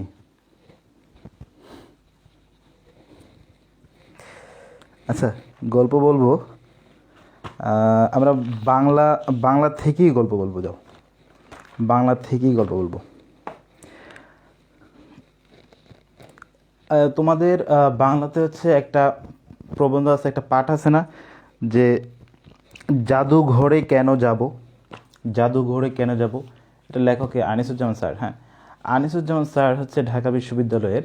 তো উনি রিসেন্টলি এবছর 14 মেতে করোনা আক্রান্ত হয়ে মারা গেছেন। হ্যাঁ, তো উনি এত বেশি জ্ঞানী লোক ছিলেন যে ওনাকে বলা হতো যে এশিয়ার সক্রেটিস বলা হতো। হ্যাঁ, অনেক বেশি জ্ঞানী লোক ছিলেন। আমরা যখন দেখতাম যে উনি ঢাকা বিশ্ববিদ্যালয়ে যখন কলা ভবন দিয়ে যাইতো, তখন সবসময় কী হতো, সবসময় দেখা যেত যে একটা ছাতা অথবা কিছু একটা এক হাতে এভাবে নিছে, আর এক হাতে অনেকগুলা বই, এত সবসময় বই নিয়ে চলাফেরা করতো। যে ওনাকে হচ্ছে উনি বলতো যে আমাকে তোমরা আর বই গিফট করো না। হ্যাঁ, কারণ তুমি যে বইটাই আমাকে গিফট করবা সেটাই আমার বাসায় আছে, কারণ আমার বাসায় 64টা আলমারি আছে যেখানে আমি বই রেখে দিছি। এত এত বই আছে, আর এত বই উনি পড়ছে। খুবই জ্ঞানী লোক ছিল। এখন গল্পটা হচ্ছে উনি একদিন যাচ্ছেন হচ্ছে সুইডেন। হ্যাঁ, তো সুইডেন যাচ্ছে একটা সভায়। হ্যাঁ, ওই সভাতে অ্যাটেন্ড করার জন্য যাচ্ছে। তো উনি সবসময় হচ্ছে খুব ভালো যে কাপড় চোপড় পরতেন তা না, একদম সাদা সিধা মানুষ ছিল, তো একদম সাদা সিধাভাবেই থাকতো। তো প্লেনে তার পাশে হচ্ছে একটা মহিলা বসলো। ওই মহিলা আসলে কি মানে, একটা মানুষ যদি খুব সাদা সিধা অবস্থায় থাকে, এত বেশি ইয়া না থাকে, আমরা তার পাশে বসলে একটু নাক নাক ছিটকাই না একটু। হ্যাঁ, ওই মহিলা একটু এরকম করতেছে আর কি। হ্যাঁ, তো মহিলা খুব ভালো লাগতেছে না যে এরকম একটা লোকের পাশে আমার সিট পড়লো, মহিলার খুবই খারাপ লাগতেছে এটা।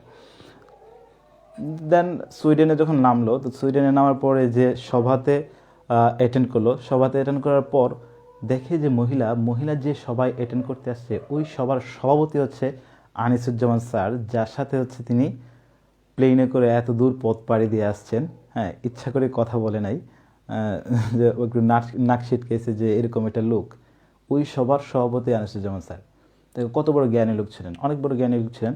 তো উনি মারা গেছে 14 মে রিসেন্টলি। তাই ঢাকা বিশ্ববিদ্যালয়ের ভর্তি পরীক্ষায় ধরে রাখো যে একটা কোয়েশ্চেন মাস্ট বি চলে আসছে ওনার জীবনী থেকে, একটা কোয়েশ্চেন মাস্ট বি চলে আসছে। তোমরা গুগলে সার্চ করবা, ওনার জীবনী থেকে হচ্ছে সব কিছু পড়ে নেবা, জন্ম মৃত্যু, বাসস্থান, কি কি লিখছেন সব টোটাল। হ্যাঁ, পড়ে নেবে। উনি যে ইমেরিটাস অধ্যাপক ছিলেন এবং কোন বিষয়ে হচ্ছে অধ্যাপনা করতেন, এই সব টোটাল পড়ে নেবে একদম। এটা হয়তো জেনারেল নলেজের কোয়েশ্চেন আসবে, নয়তো বাংলার কোয়েশ্চেন আসবে, কোনো একটা না একটা কোয়েশ্চেন আসবেই, ধরে রাখো ইনশাল্লাহ।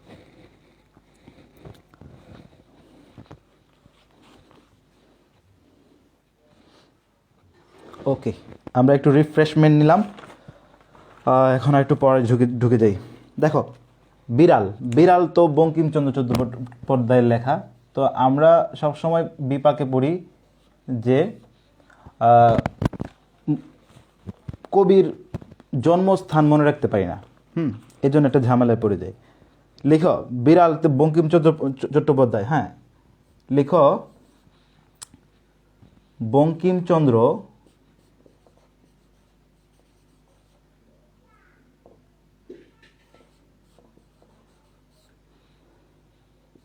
চব্বিশটি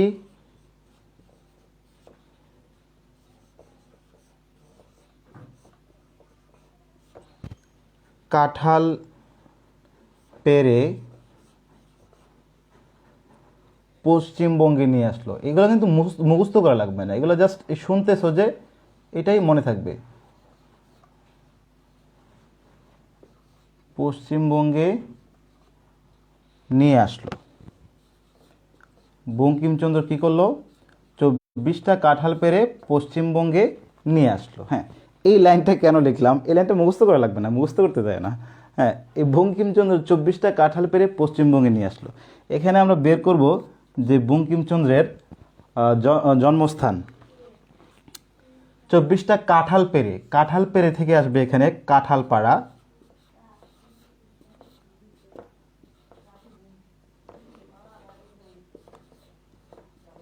হ্যাঁ, 24টা না, 24 থেকে হবে 24 পরগনা।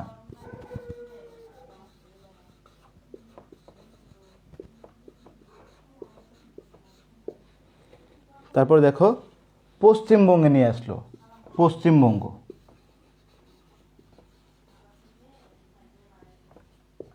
হ্যাঁ, বঙ্কিমচন্দ্রের জন্মস্থান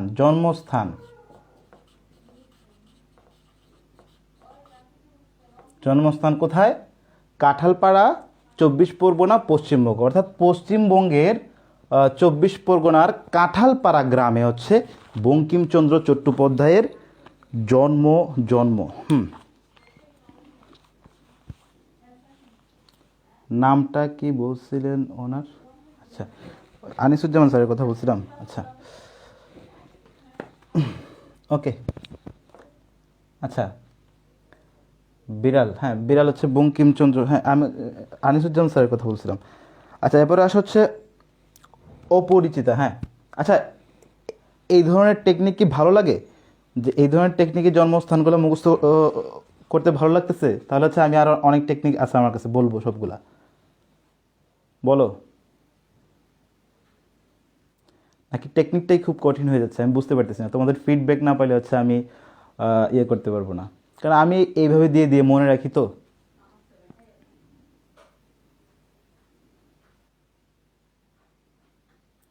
বলো, খুব ফাস্ট কমেন্ট করো। আচ্ছা, ঠিক আছে। আমির হামজা শাকিল বলতেছো ভালো লাগে ভাই। আচ্ছা, তাহলে হচ্ছে এই টেকনিকটা চলবে।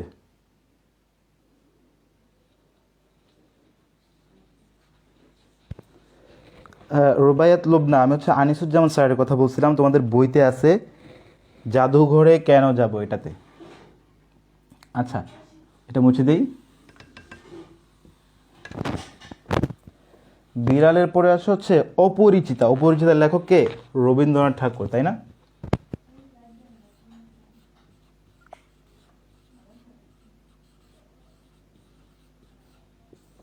অপরিচিতা রবীন্দ্রনাথ ঠাকুরের লেখা। এখন রবীন্দ্রনাথ ঠাকুরের জন্মভূমিটা এটা এটা জি ভাই, এটা ভালো। আচ্ছা, ঠিক আছে, ওকে। রবীন্দ্রনাথ ঠাকুরের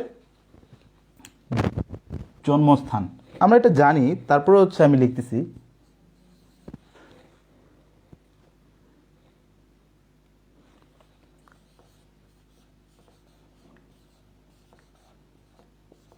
ঠাকুরবাড়ি থেকে কলকাতা যেতে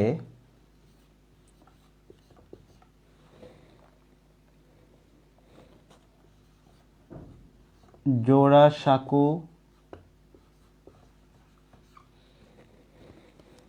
বানালেন রবি ঠাকুর।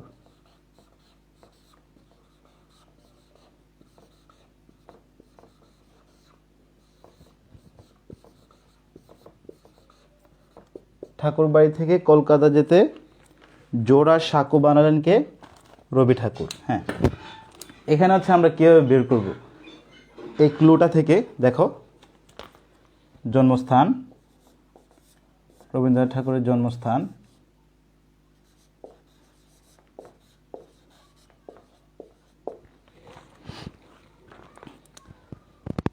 জোড়াসাঁকো। হ্যাঁ, জোড়াসাঁকোর ঠাকুর বাড়িতে ঠাকুর বাড়ি, ওনার জন্ম হচ্ছে ঠাকুর বাড়িতে। এটা কোথায়? জোড়াসাঁকো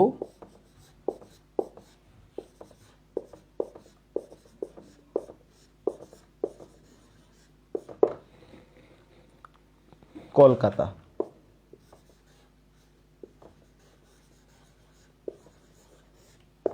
আমি কি লিখলাম এখানে, ঠাকুর বাড়ি থেকে কলকাতা যেতে, হ্যাঁ এই যে কলকাতা যেতে জোড়াসাঁকো বানালেন রবি ঠাকুর, অর্থাৎ রবীন্দ্রনাথ ঠাকুরের জন্মভূমি হচ্ছে কি ঠাকুর বাড়ি জোড়াসাঁকো কলকাতায়। ওকে,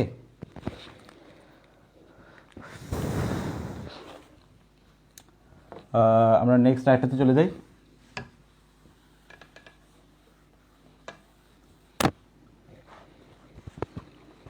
এবার আসো চাষার দুঃখ নিয়ে বলি।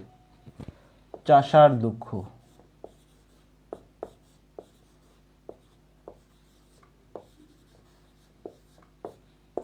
চাষার দুঃখ কার লেখা? রোকেয়া সাখাওয়াত হোসেন, তাই না? হ্যাঁ, আমি লিখব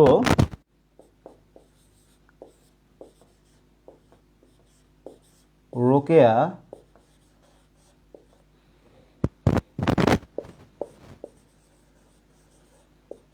মিঠা পানির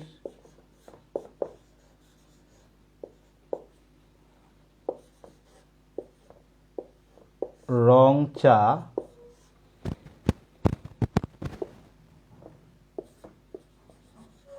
খেতে এবং পায়রা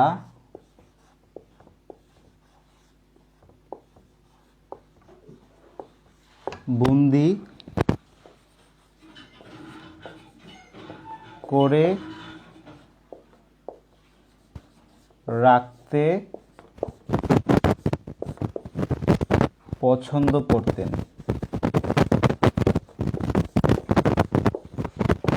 হ্যাঁ দেখো, রোকেয়া মিঠা পানির রং চা খেতে এবং পায়রা বন্দি করে রাখতে পছন্দ করতেন। হ্যাঁ, তো বেগম রোকেয়া সাখাওয়াত হোসেনের জন্মস্থান কোথায়?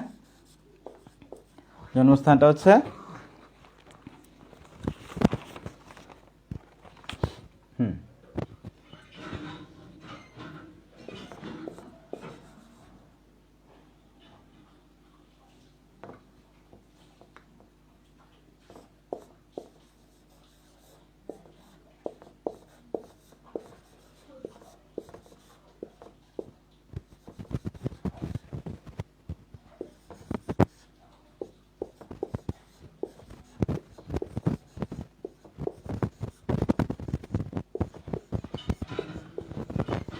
পায়রাবন্দ গ্রাম, রংপুর। দেখো, রোকেয়া সাখাওয়াত হোসেনের জন্মস্থান কোথায়? মিঠাপুকুর থানা, পায়রাবন্দ গ্রাম, রংপুরে। দেখো এই যে মিঠা পানির, হ্যাঁ পানি কোথায় থাকে? পানি তো পুকুরে থাকে, তাই না? তাই এই জন্য হচ্ছে মিঠা পুকুর। হ্যাঁ, রং চা, এই রং দিয়ে হচ্ছে রংপুর, রং দিয়ে কি রংপুর। আর পায়রা বন্দি করে রাখতে পছন্দ করতেন, এই যে পায়রা বন্দি, এখান থেকে হচ্ছে পায়রাবন্দ গ্রাম। এগুলো হচ্ছে একটু ক্লু, এগুলো একটু কয়েকবার পড়ে রাখলে যদি তোমার হচ্ছে পরীক্ষাতে বাই এনি চান্স মনে না থাকে তাহলে হচ্ছে এটা মনে চলে আসবে।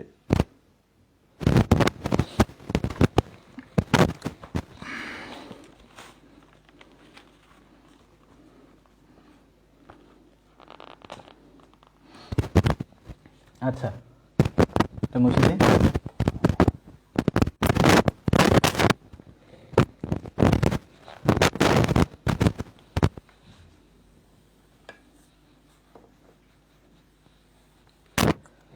এবার লিখি আহ্বান।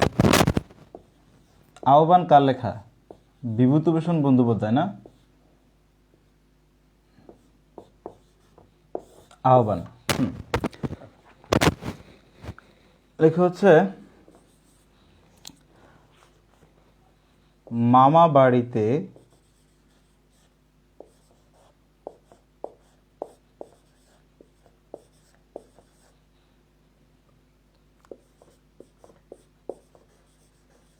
চব্বিশটা মোড়া আছে। মোড়া কিছু না, ওই যে বসার জন্য যে ইউজ করে মোড়া আছে।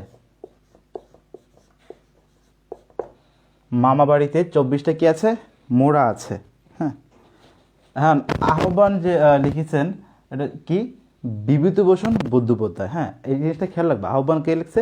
বিভূতিভূষণ বন্দ্যোপাধ্যায়। হ্যাঁ, বিভূতিভূষণের বন্দ্যোপাধ্যায়ের জন্মস্থান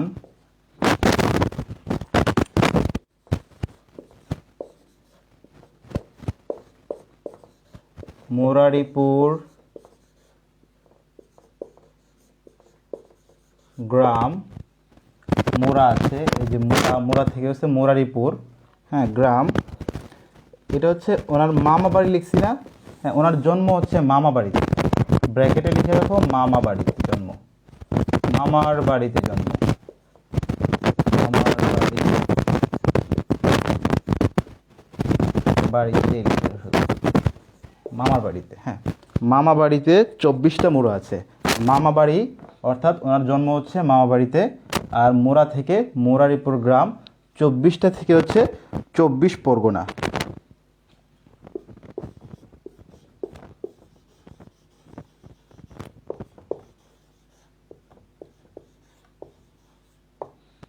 চব্বিশ পরগনা। এই এরকম টেকনিকগুলো কি চলবে আরও, নাকি টেকনিক অফ করে দেবো বলো? এরকম টেকনিকগুলো কি চলবে?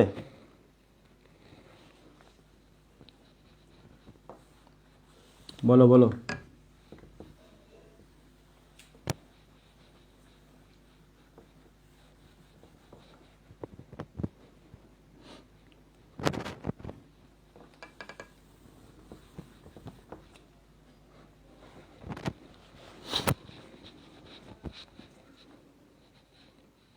আচ্ছা ঠিক আছে চলুক, আজকে আর একটা দিই, তারপর আরও অনেকগুলো লেখা আছে, সবগুলো আজকে আর লিখি না, আজকে আর একটা দিই। জীবন ও বৃক্ষ, হ্যাঁ জীবন ও বৃক্ষ, এটা কে লিখেছেন? এটা লিখেছেন যে মোতাহার হোসেন চৌধুরী, তাই না? একদম তোমরা জানো যে মোতাহার হোসেন চৌধুরী লিখছে। আচ্ছা, মোতাহার হোসেন চৌধুরীর জন্মস্থান মনে রাখার জন্য লিখো যে এই রিসেন্টলি এই কিছু ছবি হচ্ছে ভাইরাল হয়েছে না, যে এখান থেকে কাঞ্চনজঙ্ঘা দেখা যায়, ওইখান থেকে কাঞ্চনজঙ্ঘা দেখা যায়, পঞ্চগড় থেকে কাঞ্চনজঙ্ঘা দেখা যায়, আমরা ফেসবুকে দেখতে পাচ্ছি যে, তারপর দেখা যাচ্ছে যে টিএসসিতে এডিট করে নিয়ে আসছে যে টিএসসি থেকে কাঞ্চনজঙ্ঘা দেখা যায়। কাঞ্চনজঙ্ঘা একটা পাহাড়, একটা পর্বত, অনেক বিশাল বড় পর্বত, পৃথিবীর মেবি তৃতীয় বৃহত্তম। তো এই এরকম একটা ভাইরাল হয়েছে না, যে এটা হচ্ছে এখান থেকে দেখা যায় কাঞ্চনজঙ্ঘা, ওইখান থেকে দেখা যায় সবাই বলে। তো মোতাহার হোসেন চৌধুরী কি বলতেছে জানো, যে আসলে 24 পরগনা কিছু না, আমার এখান থেকে হচ্ছে কাঞ্চনজঙ্ঘা দেখা যায়, নোয়াখালী থেকে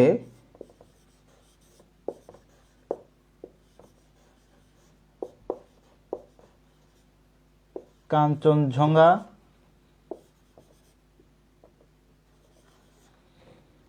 দেখা যায়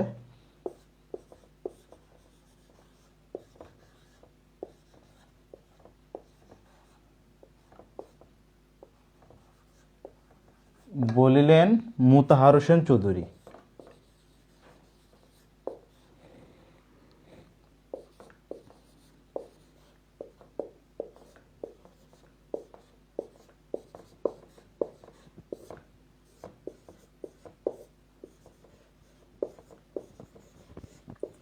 নোয়াখালী থেকে উনি বলতেছে যে নোয়াখালী থেকেই বেটা কাঞ্চনজঙ্ঘা দেখা যায়, তোরা হচ্ছে পঞ্চগড় যাস কাঞ্চনজঙ্ঘা দেখার জন্য, নোয়াখালী থেকে হচ্ছে আমাদের কাঞ্চনজঙ্ঘা দেখা যায়। হ্যাঁ, ওনার জন্মস্থান কোথায়?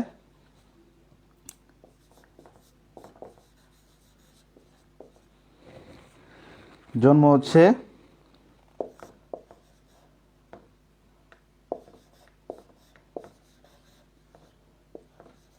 নোয়াখালী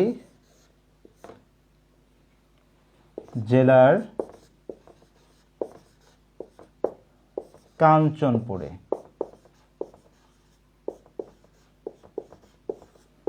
জন্ম হচ্ছে নোয়াখালী জেলার কাঞ্চনপুরে হচ্ছে ওনার জন্ম। হ্যাঁ দেখো, এই যে নোয়াখালী থেকে, নোয়াখালী আর কাঞ্চনজঙ্ঘা থেকে হচ্ছে নিয়ে আসছি কাঞ্চনপুর।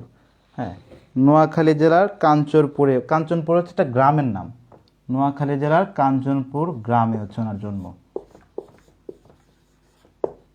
ওকে, নোয়াখালী জেলার কাঞ্চনপুর গ্রামে হচ্ছে কাজী মোতাহার হোসেন চৌধুরীর জন্ম।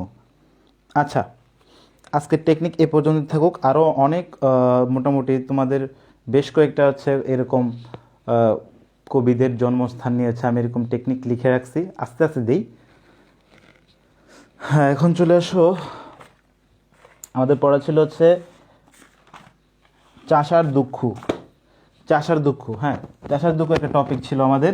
তো চাষার দুঃখ থেকে যে কোয়েশনগুলো আসবে, তোমরা চাষার দুঃখ পার্টটা ভালো করে পড়ে রাখবা, কারণ এই পার্ট থেকে হচ্ছে রিটেনের কোয়েশন আসতে পারে। রিটেনের হচ্ছে একটা লাইন দিয়ে তোমাকে দিয়ে দিল হচ্ছে যে হ্যাঁ, এটা হচ্ছে ব্যাখ্যা করো, হ্যাঁ, এই ধরনের একটা লাইন দিয়ে হচ্ছে দিতে পারে, এটা ব্যাখ্যা করো, ওইটা ব্যাখ্যা করো, এরকম ব্যাখ্যা আসতে পারে। এই জন্য তোমরা ভালো করে পাঠটা ভালো করে পড়ে রাখবা। হ্যাঁ, আমি তোমাদেরকে এখানে চাষার দুঃখ থেকে যে জিনিসটা পড়াবো সেটা হচ্ছে এই যে চাষার দুঃখর যে রোকেয়া সাখাওয়াত হোসেন, ওনার যে গ্রন্থগুলো আছে, এই গ্রন্থগুলোকে একটা সহজ টেকনিকের মাধ্যমে পড়াবো। চাষার দুঃখ, হ্যাঁ, ওনার যে গ্রন্থগুলো আছে,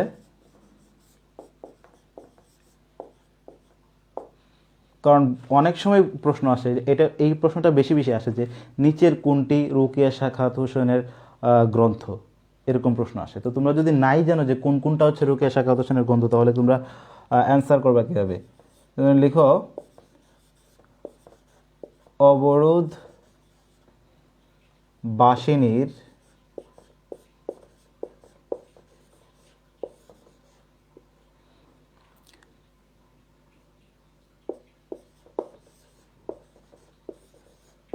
সুলতানা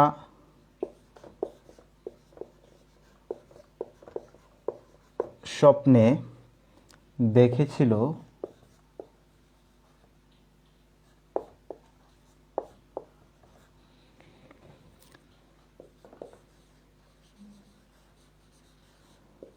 পদ্মরাগিণী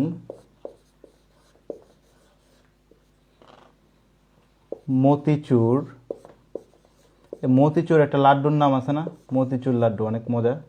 মতিচুর ঘুরতে গিয়ে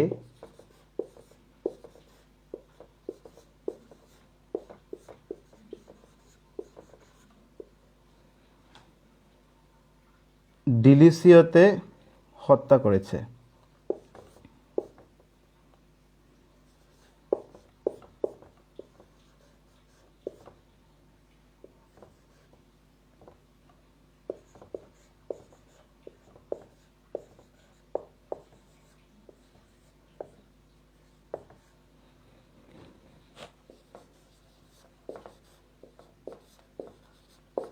খেয়াল করো এখানে কি লিখলাম, অবরোধ বাসিনীর সুলতানা স্বপ্নে দেখেছিল। অবরোধ বাসিনীর সুলতানা, সুলতানাটা কোথাকার? অবরোধ বাসিনীর সুলতানা, সুলতানা স্বপ্নে দেখেছিল, কি দেখেছিল? যে পদ্মরাগিনী আর কি মতিচুর ঘুরতে গিয়ে ডিলিসিওকে হত্যা করেছে। হ্যাঁ, এখানে কি কি গ্রন্থ আছে দেখো, অবরোধ বাসিনী একটা গ্রন্থ, সুলতানার স্বপ্ন আর একটা গ্রন্থ, পদ্মরাগিনী একটা গ্রন্থ, মতিচুর একটা গ্রন্থ, ডিলিসিওকে হত্যা করেছিল, ডিলিসিও একটা গ্রন্থ। এই হচ্ছে এই একটা টেকনিকের মাধ্যমে হচ্ছে আমরা রোকেয়া সাখাওয়াত হোসেনের সবগুলো গ্রন্থর নাম মুখস্থ করে রাখতে পারবো। আচ্ছা, রোকেয়া সাখাওয়াত হোসেনের সম্পর্কে দেখো আরেকটা সুন্দর একটা তথ্য, এটা হচ্ছে রোকেয়া সাখাওয়াত হোসেনের জন্ম ছিল কত সালে? 1880 সালে 9ই ডিসেম্বর।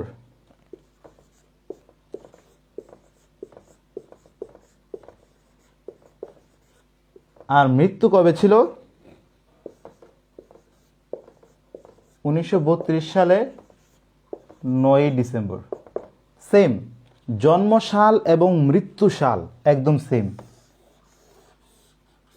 এটা একটা অন্যরকম ব্যাপার না, এটা আলাদা একটা ব্যাপার, ইউনিক একটা ব্যাপার, যে 1880 সালে হচ্ছে ওনার জন্ম, এটা হচ্ছে জন্ম, আর মৃত্যু কি 1932 সালে, আর তারিখটা সেম 9ই ডিসেম্বর। 9ই ডিসেম্বর, 9ই ডিসেম্বরই জন্ম, আবার 9ই ডিসেম্বরেই মৃত্যু। ওকে, আমরা এখন চলে যাব হচ্ছে এই পৃথিবীতে এক স্থান আছে, এটাতে চলে যাব।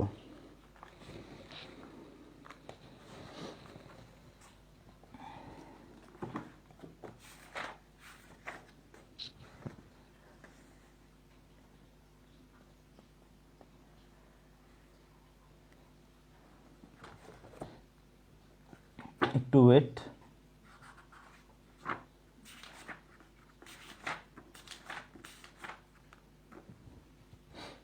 জীবনানন্দ দাশের এই পৃথিবীতে এক স্থান আছে কবিতা।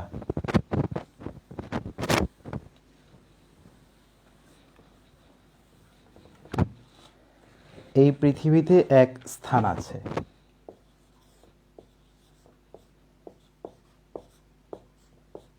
এই তোমাদের জন্য হচ্ছে একটা সুখবর আছে। একটা সুখবরটা হলো তোমাদেরকে কিন্তু ভর্তি করানোর সময় হচ্ছে আমি বলি নাই যে কোনো ধরনের লেকচার শিট দিব, কিন্তু আমি লেকচার শিট আমার মোটামুটি টাইপ করা শেষ, প্রায় শেষের দিকে। আগামী সপ্তাহে তোমাদেরকে হচ্ছে আমি লেকচার শিট দিয়ে দিব, এবং অনেক বড় লেকচার শিট। ইংলিশের জন্য হচ্ছে 19টা লেকচার, তারপর বাংলাতে মেবি হচ্ছে 29টা, আর সাধারণ জ্ঞানের 13টা লেকচার। এগুলো হচ্ছে সবগুলো PDF ফাইল করে তোমাদেরকে দিয়ে দিব। তোমরা জাস্ট হচ্ছে এগুলো ডাউনলোড করে বাসায় বসে বসে পড়বা। আমাদের কোচিং থেকে বানানো অনেক খুবই গুরুত্বপূর্ণ লেকচার শিট। ওকে, আচ্ছা, এই পৃথিবীতে এক স্থান আছে, এটা কি? জীবনানন্দ দাশের একটা কবিতা। তো এখান থেকে আমরা পড়বো হচ্ছে জীবনানন্দ দাশের কাব্যগ্রন্থ আমরা মুখস্থ করব। কাব্য গ্রন্থ ছন্দে ছন্দে মুখস্থ করব। কাব্যগ্রন্থ, কতটা কাব্যগ্রন্থ আছে?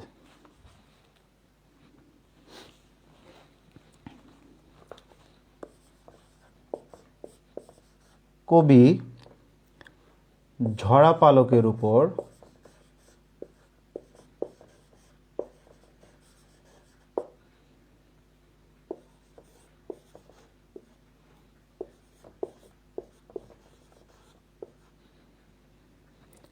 ভর করে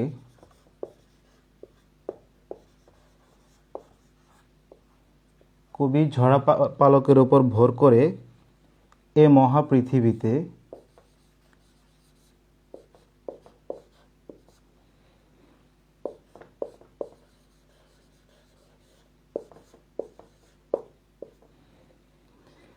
এসে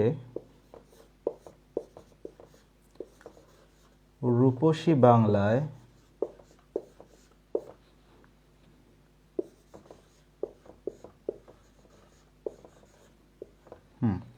রূপসী বাংলায় 7টি তারার তিমির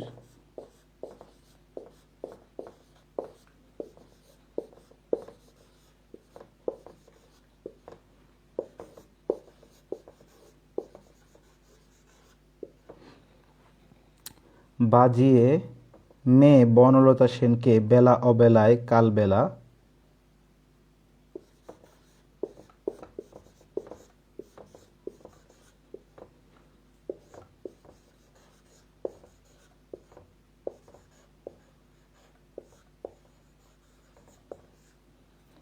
বনলতা সেনকে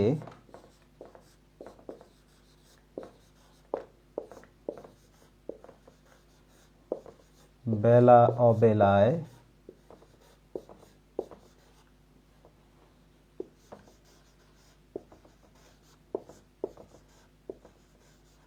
কালবেলা দেখাতে গিয়ে ধূসর পাণ্ডুলিপি উপহার দেন।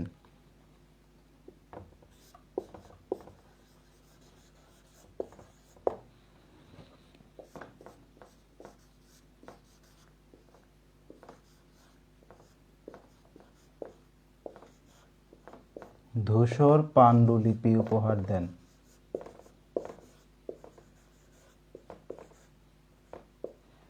উপহার দেন।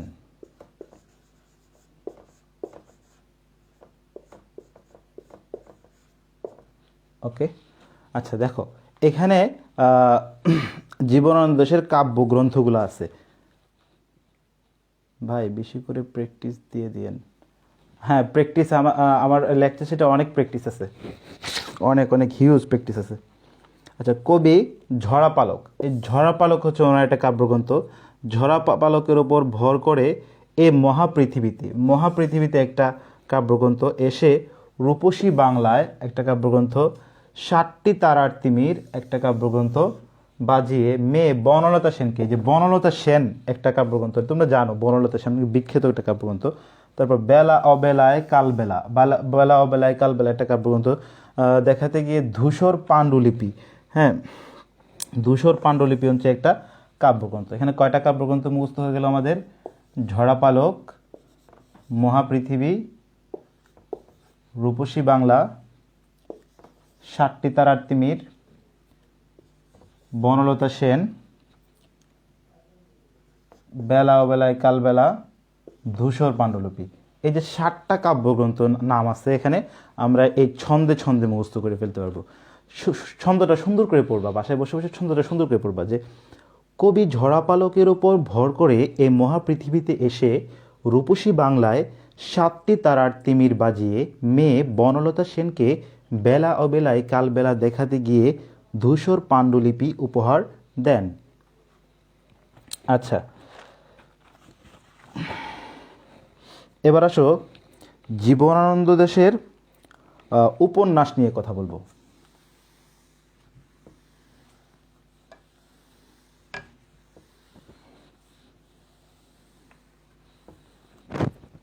উপন্যাস, জীবনানন্দ দাশের উপন্যাস নিয়ে কথা বলবো।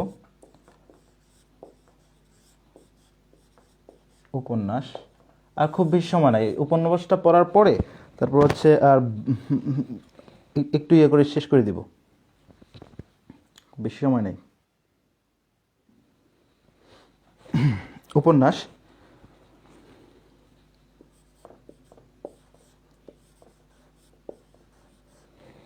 জীবনানন্দ দাশের উপন্যাস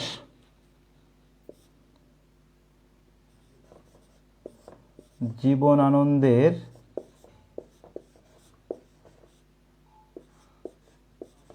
উপন্যাস বাসমতীর উপাখ্যানে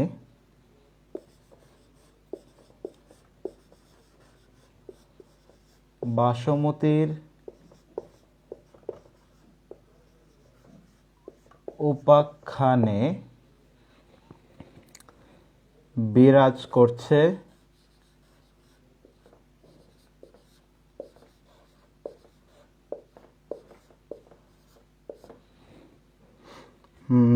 করছে সুতীর্থ মৃণাল কল্যাণী।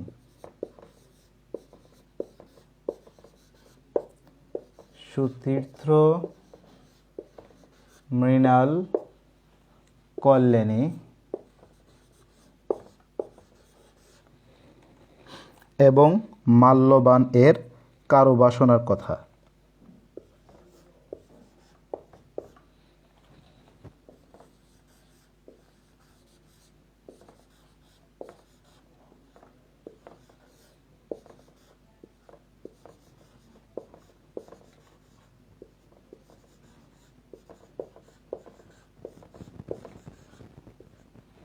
কারুবাসনার কথা। দেখো উপন্যাসগুলো দেখো, জীবনানন্দের উপন্যাস বাসমতীর উপাখ্যান।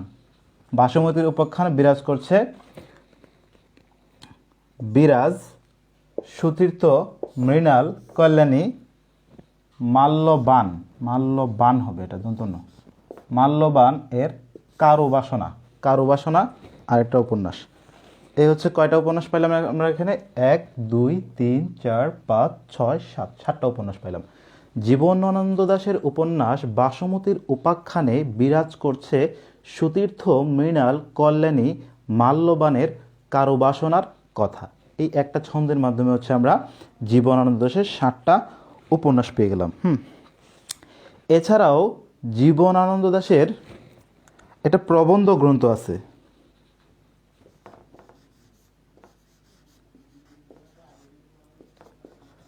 প্রবন্ধ গ্রন্থ একটা আছে, এটার নাম হচ্ছে কবিতার কথা। কবিতার কথা, হ্যাঁ। যারা আজকে হচ্ছে নতুন অনেকে আসছো, নতুন যারা আসছো তারা হচ্ছে আমাদের আগের ক্লাসগুলো দেখবা। এইভাবে হচ্ছে সুন্দর সুন্দর টেকনিক দিয়ে হচ্ছে আমরা সবগুলো ক্লাস করি। আচ্ছা, এই এছাড়াও আমাদের আর কি কি টপিক ছিল? টপিক ছিল হচ্ছে বাগধারা। আচ্ছা, বাগধারা বিষয়টা হচ্ছে তোমাদেরকে এজন্য দিছি যে এটা মনে করে দেওয়ার জন্য যে বাগধারা ঢাকা বিশ্ববিদ্যালয়ের ভর্তি পরীক্ষায় বাগধারা আসে, তোমরা বাগধারাগুলো হচ্ছে মুখস্থ করে ফেলবা। তোমাদের বইতে যার যে বইটাই তোমরা ফলো করো না কেন, সেই বইতে যত বাগধারা আছে সবগুলা বাগধারা হচ্ছে মুখস্থ করে ফেলবা। হ্যাঁ, আর আরেকটা জিনিস মুখস্থ করবা, সমুচ্চারিত ভিন্নার্থক শব্দ। সমুচ্চারিত ভিন্নার্থক শব্দটা তোমাদেরকে আমি একটু আলোচনা করে দিই, এটা কেমন।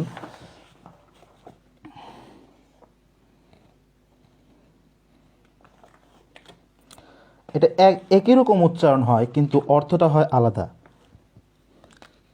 যেমন দেখো, অংশ, হ্যাঁ সমুচ্চারিত ভিন্নার্থক শব্দ বলতেছি, যে অংশ লিখলাম অংশ। এই অংশ অর্থ কি, সরি এটা দন্তস্ব হবে। এই অংশ অর্থ হচ্ছে ভাগ, মানে কোনো কিছু ভাগ করা। আর এই অংশ অর্থ হচ্ছে কাঁধ। দেখো এটা কি কি বলছে, সমুচ্চারিত ভিন্নার্থক শব্দ। আচ্ছা, অংশ আর অংশ বললে দুইটা কি একই রকম উচ্চারণ হয় না? উচ্চারণ সেম কিন্তু অর্থ কি ভিন্ন। অংশের অর্থ হচ্ছে ভাগ, আর অংশ দন্তস্ব দিয়ে হলে এটার অর্থ হয় কি কাঁধ। আচ্ছা, তারপর দেখো উপাদান।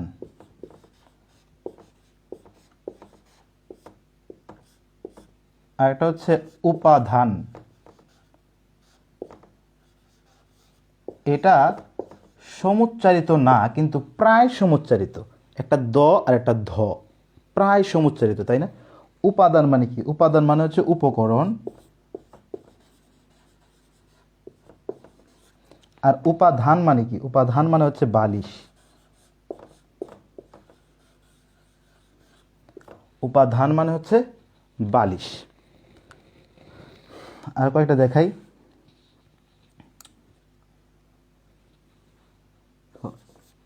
আবরণ, এটা হচ্ছে আভরণ।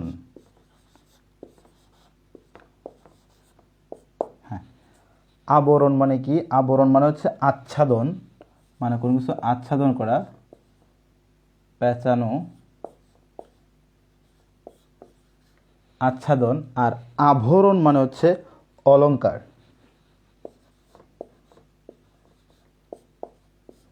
এগুলার উচ্চারণ কিন্তু একদমই সেম অথবা প্রায় সেম, তবে অর্থ হচ্ছে ভিন্ন।